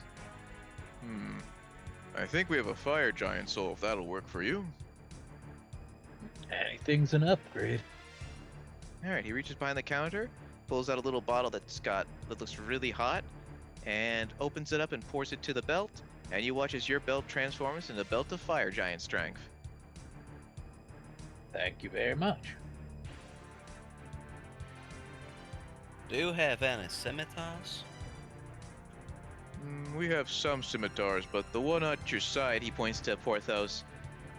probably is pretty good. Did you want to perhaps improve your offhand? Indeed, I wanted to do that. Let's see. I think we have a rune scimitar we can give you. Will that work? Yep. All right, he gives you a rune scimitar. Alright, and in terms of D&D Beyond, what the hell is that? Pretty sure it's a +3, right, David? Yep, it would be a +3. Oh, thank you. Hobrock goes, Great axe! Something better? She basically just puts the ruined great axe in front of him. Hold on 1 second. And you watch as he teleports away for a moment. And a few moments later, he teleports back and he goes, It's not. Well, I was quickly to the Ironworth district, and Lord Ironworth seemed a little hesitant to give this over, but since you are the heroes of the day, and he holds out a dragon great axe. Hobrock's looking at that, Oh. like, squinting her eyes, like, why is it red? well, you see, I believe he said Lady Treherne said something about a metal called orichalcum and something about dragonkin. It was all a lot of nonsense from her. Too much for my brain to handle. But long story short, it hits really hard. Me take it. It's yours. She goes on ahead and she goes, and this is yours. She gives him the ruined great axe. Thank you. I'll give this to Lord Ironworth. And yay for the great axe, dragon. God, I gotta see if I have that homebrewed. If you have the dragon halberd, you can just use that. At least Yeah, for the time since being. since it's the same stats, just different range. Yeah, give me a moment. Yeah, I mean, I was gonna give you a dragon halberd, but then I was like, would Hobrock reject a dragon halberd? I mean, she probably would, but I mean, if you convinced her it's a great axe, but with better range, she'd probably get it. Like, come on, people. All right, let's say it's actually a halberd, and he was just lying about it being a great axe. She'll fall for that. Yep. Anyway, anything else for anyone else?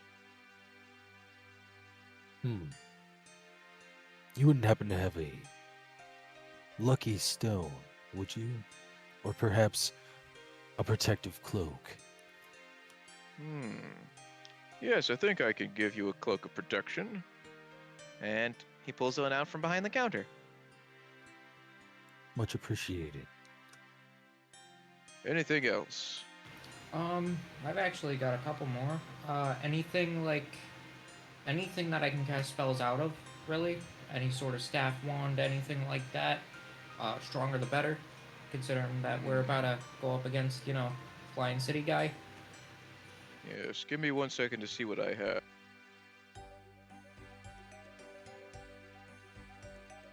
Wait, just give me a second to check to see what shit I have.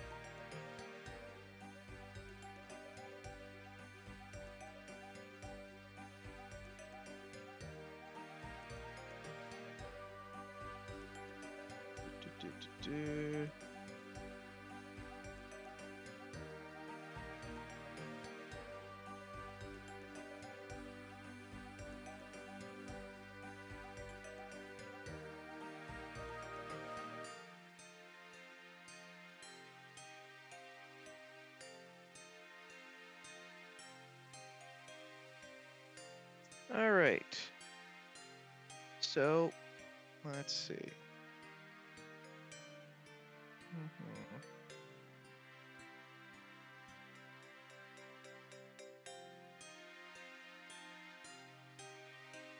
Okay, he pulls out two staves. You see, one is covered in fire and one is covered in ice. And he goes, "Which would you prefer?" I am prone to fire, but I feel like a lot of us are, so I'm gonna take the ice one. Congratulations, you now have a Staff of Frost. Ooh, that's pretty good. And as for the other thing I'm looking for, any sort of portable base, just a place to keep all of us safe in some capacity.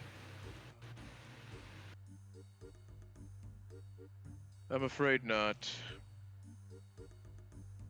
Oh yeah, do you have any set of cards? Cards. Like a regular playing deck? Yeah, that would suffice. Alright, 1 second. And he reaches into his back pocket and pulls out a very nice deck of playing cards. And yeah, so and each of the kings and queens are each of the 8 elf clans, with the Joker being yeah. So basically, so there's 8 clans. 4 of the clans are the kings, and 4 of the clans are the queens for each suit. Interesting.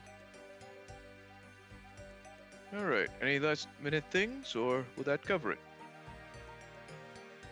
Yeah, actually. I was wondering, do you, like, what's your most expensive, like, ring you have? Not magical, just beautiful. I think if you head over to the Traherne district, no, the Ithil district, Lady Ithil did make a very nice dragonstone ring. Oh, I'll go check that out then. Sounds good.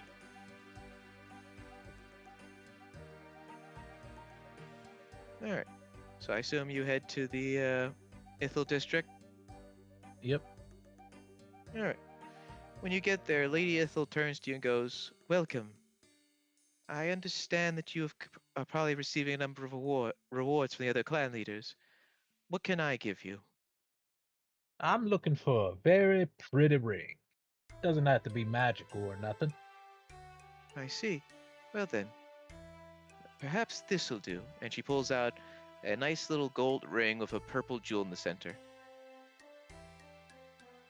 Is this Dragonstone? From my understanding? "Yes, it is." Alright. How much for it? "For free. It is the least I Oh, can do for a friend."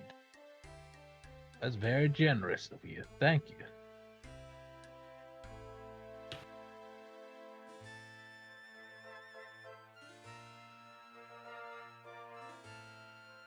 And I'll take it from her and put it in my bag.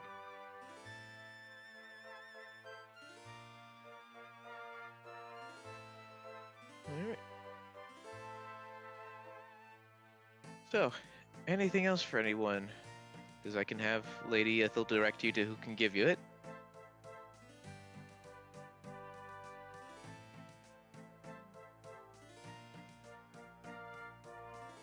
Sounds like we're good. Alright. Yeah, so, alright, how do you want to go to find Shabriri? Well, we're gonna need the charter ship. I'm sure the port district can help you with that. Oh, that does remind me. And then she pulls out some gold, and you all receive 10,000 gold pieces. Consider that one last reward from all the clans. Very generous, thank you. Much appreciated. Good luck, world arbiters.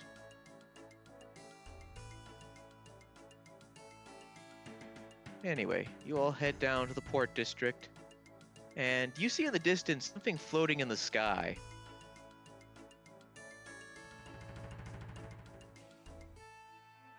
Well, is that it? Is that what we're looking for?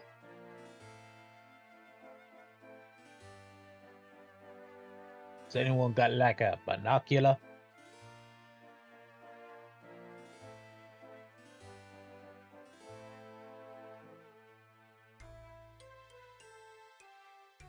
I'll take that as a no. Use your one good eye, Sergeant. Use its zoom feature. I'll cup my hand around my good eye. As you do, you think that it is indeed where you need to go, but you also see something flying around it. What is that? Since we're in the portristic, I would just like to go into any ship and just ask for the how is it called? The spyglass. I don't know. Telescope. Oh, telescope. Yeah, thank you. You receive one. Thank you. And- And I would like to look at the floating thing. Yeah, so as you take a closer look, you see that it seems to be some old ruins floating in the sky.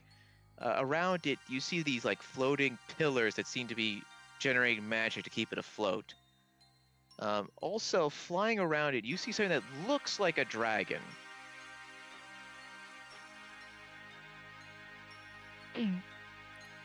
Alright, I give the telescope back to whoever handed it to me. Go back to the rest of the path and yeah, so basically there's a fucking dragon flying around it. Like a real dragon? Like a dragon. That's a decoy. Well, this might be a problem. Maybe. You think it breathes chaos fire or regular fire?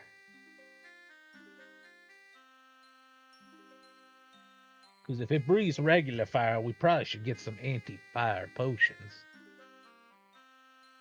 Anti-fire what's motion? Potions for anti-fire, you know? Habrock is looking at him like, seriously? You think I would know?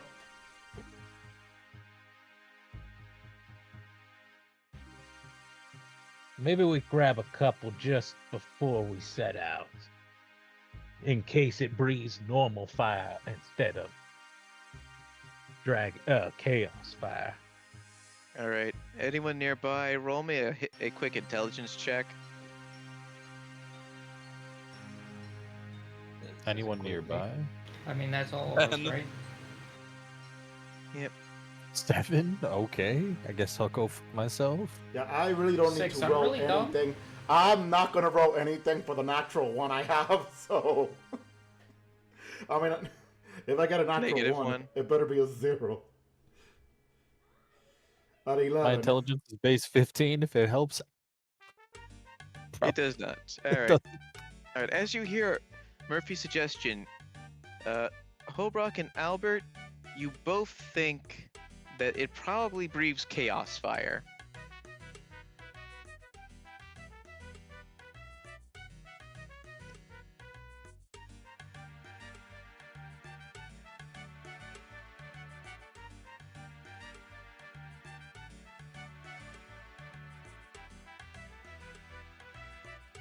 Maybe it breathes chaos fire.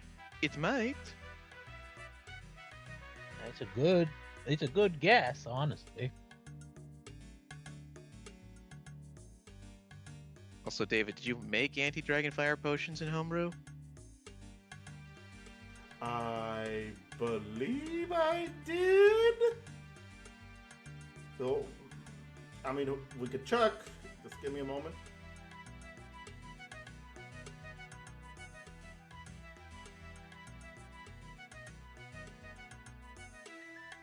There's supers.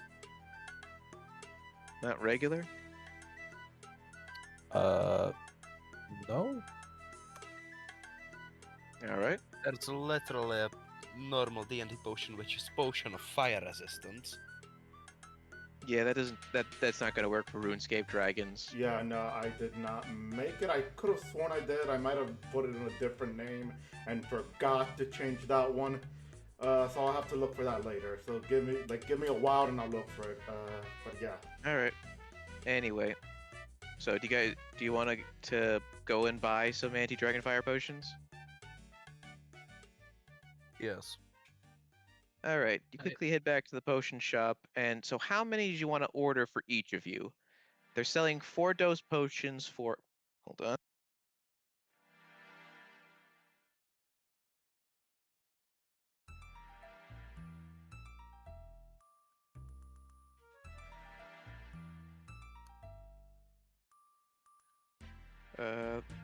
For 1,000, or sorry, 1,000 each. All right, I'll buy for everyone. 3 for everyone, so that'll be, and there's 6 of you, so that's 18,000 gold. No, For- I thought like 1 3 dose. Or Oh, 1 4 3-dose, 4-dose. Yeah, 1 4-dose for everyone. Okay. So yeah, that'll be 6,000 gold then. Yeah, Everyone I'm not now. gonna spend all my money on fucking potions. I mean, you could.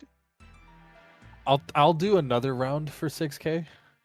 All right, sounds good. You all now have 2 4-dose potions of anti-fire.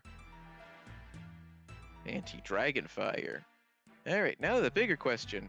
How the fuck are you gonna get up there? That's a good question. Well, I know how I can do it. I don't know about the rest of you, though. Me too.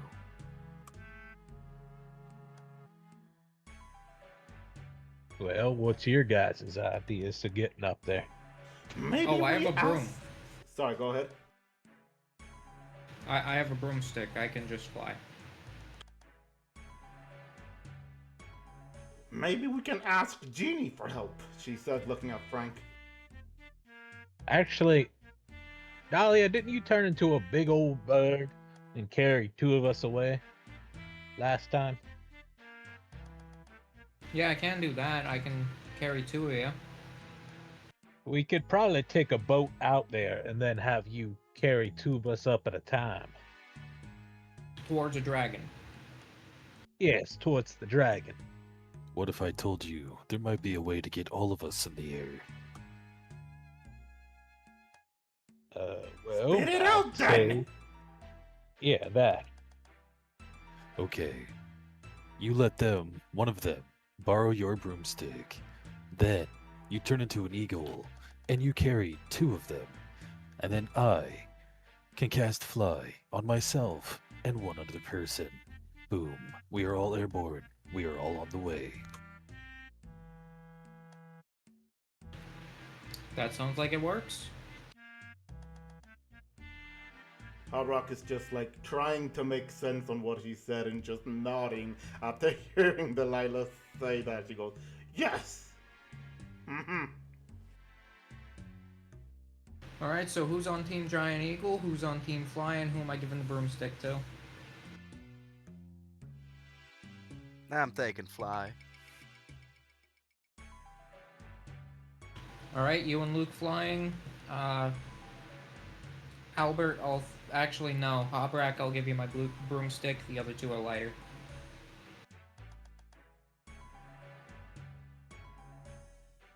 Well, then that works out perfectly.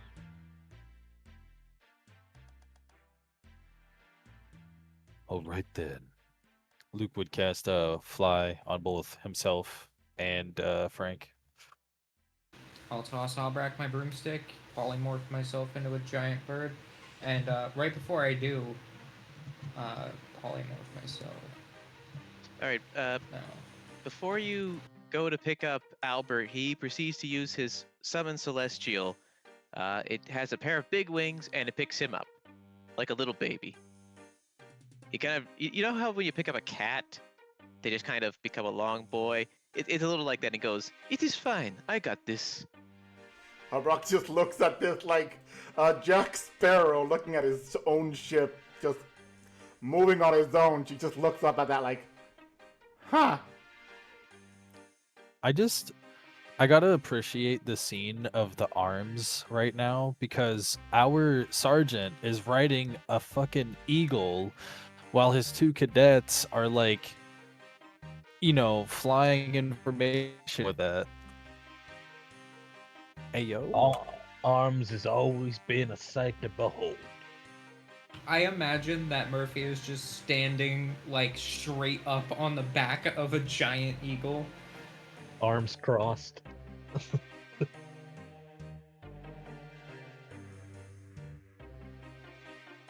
I guess. Onward. And I guess Hobrock would have the broom. Yeah, I'm Yeah. just throwing you my broomstick, and I will carry up. I'm carrying up Murphy. Right. That's everybody. Yeah, we can't leave Hobrek behind. We need Hobrek. Yep. Anyway, so you all set off towards the floating thing. It takes a little while, and some of you are tired from the journey, but eventually you land down on a platform that has like a broken portal nearby. The air is thick with smoke and an unpleasant feeling as you see that there are several chaos fire torches lit around the area. Smells like a gas station bathroom. What is this place? A what? Where? I'm actually not sure.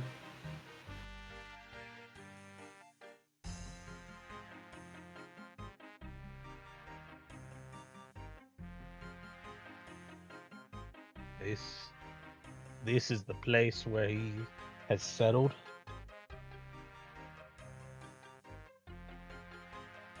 It appears so.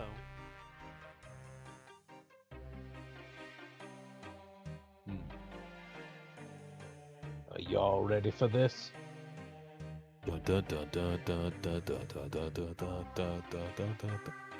Yeah. Book Steve, anything you want to say in case, casualties? And you pull out Book Steve, and Book Steve is silent for a little bit before going, well, it's been nice knowing you. A lot of you are actually pretty decent heroes. Even the drunk one.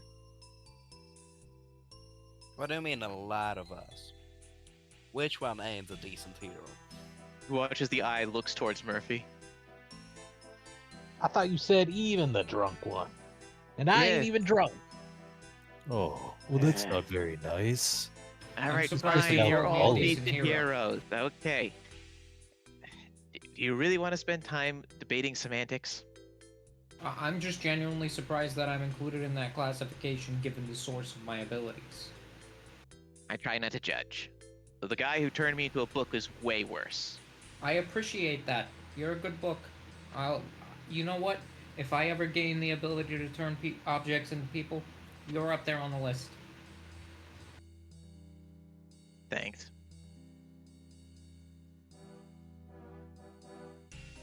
Alright, so I assume you all start climbing up the stairs to enter the area more proper? Yes, let's go. We are stepping right into a trap.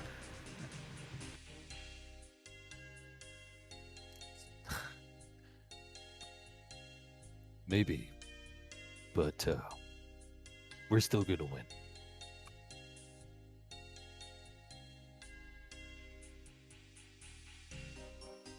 Alright.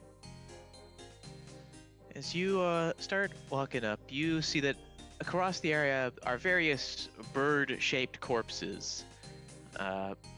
They seem fairly old, and a lot of them have a lot like barnacles and stuff, so they were clearly drudged up when this place was raised from the sea.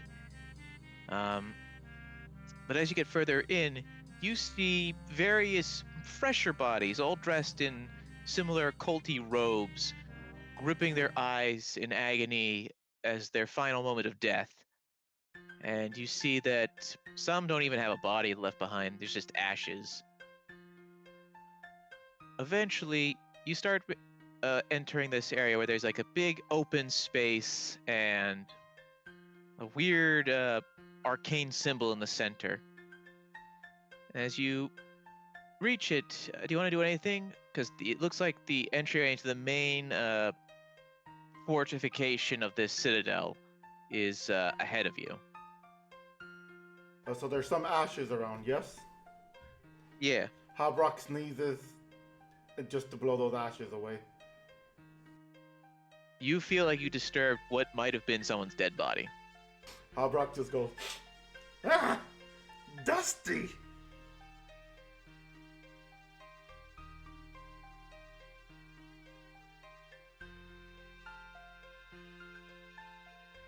Albert is internally yelling about what you just did. Anywho, do you approach the entryway to the main citadel? Main fortress? Is there anything around us useful that we could probably use for an upcoming something? Doesn't look like it. Then yeah, I guess if everybody else agrees, we can just head up now or plan? I don't trust this place, honestly. It's definitely evil. I know evil. I grew up in evil. I'm debatably evil depending on who you ask. I don't like this place. Well, who would like it? It's a place where a fucking person who wants to destroy the world lives. I mean, in the, I get the vibe that this place is trapped. I don't want to walk into a place where we're sitting ducks. We gotta think about an entryway here. I agree, Lyra. It feels off.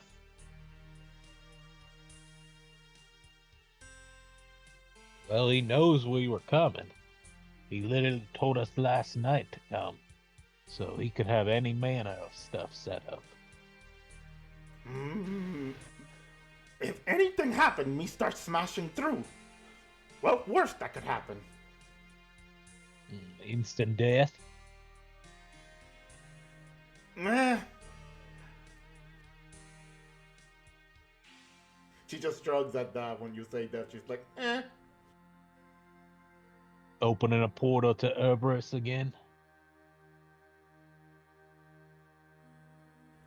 Habrock thinks about that for a moment and goes, me survive it last time? Me save Luke. We'd be fine. Last time we lived by the skin of our teeth. I want to take this as safe as we can. As Delilah says that, I would like to do a perception check to see if there's any traps and such around us. Sure, and so yeah, and while you're doing that, Albert is going to look into the future, so roll me a D100, buddy. So, 19 you said, Frankson. Alright, as you look around, Frank, you don't see any traps. It seems fine, but you do feel like the hair on the back of your neck is sticking up. And Albert, as you look into the future, you see that something is coming from the sky.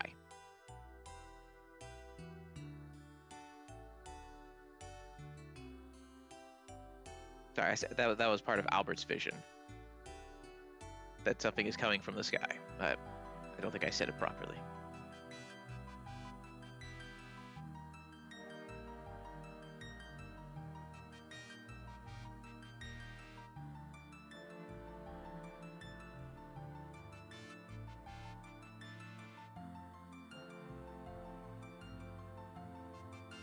Well, my vision shows me something is coming from the sky. Not too helpful right now. Oh, you mean like a goddamn dragon, perhaps? As you say that, Frank, you hear the flapping of wings, and then you hear something inhale as fire is sent curling towards you. Can I, especially hearing that, since I know something's coming, could I prep a spell and use it? What spell? Wall of Ice. Sure. How are you doing it? To protect Frank? Yeah, I'm creating a half dome around all of us in the direction of the dragon and just creating sort of a blast shield against whatever. All right, so you managed to do that in time to block the fire, but you watch as your wall of ice instantly melts from it, and you see that it was chaos fire. And then you hear the flapping of wings land right in front of you, and you see this disgusting, sort of rotting dragon shape land nearby. It grips onto two of the pillars nearby to hold itself up, and where its dragon head should be, you see there's just this faceless maw waiting for you, and above it is a humanoid form. Albert just says, "Undead abomination!" And at the very top of it, you see a humanoid figure kind of fused to this dragon maw. And you notice that it also has no face. And you hear in a familiar voice saying, "Well, well, well, world arbiters, it's good to see you again. No, Albert, I'm not undead. But I almost nearly was non-existent after our last encounter." Harbrock squints her eyes and goes, "Who is that?" I look at the figure to see if there's any pieces of clothing on it left. Yeah, you recognize Hugh Darrow's armor robes from when you fought or encountered him back in the other abandoned temple. But they're all like kind of torn away and almost like not entirely there. Oh, great. The destroyer is now a part of a dragon. Incorrect, Frank. I am the dragon. This is the gift of Erebus. Shabriri has uplifted me further for my revenge. I hope you're all ready to burn. As he says that, I would like to drink the anti-chaos fire potion. All right. And on that point, I think this is where we'll end it for today. So save drinking that for later. Make a little note for later. And as we end it all, congratulations, you are all now level 12. Woohoo! Finally, the level. Hell yeah. Ooh, ASI, what am I gonna get for it? 1 million gold pieces.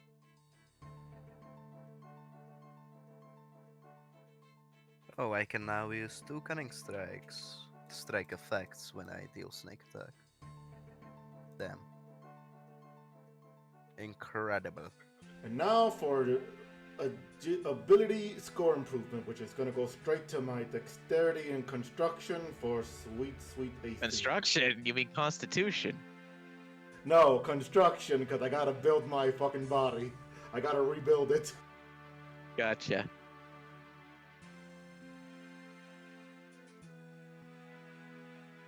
A little man walks out of Obreg's mouth and starts repairing the face.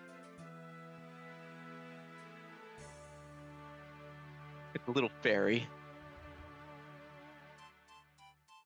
No, I would say like a 30-something-year-old man with glasses and a beard. Yeah, but it's a fairy. Alright, that works.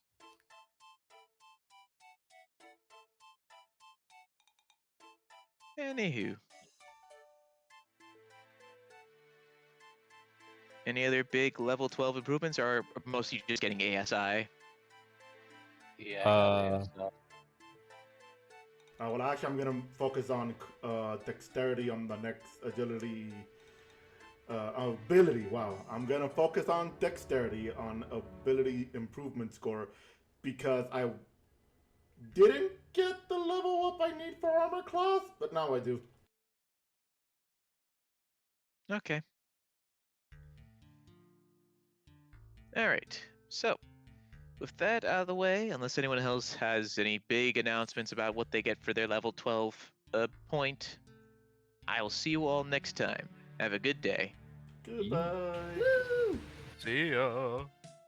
GG's. Bye-bye.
Nostalgia.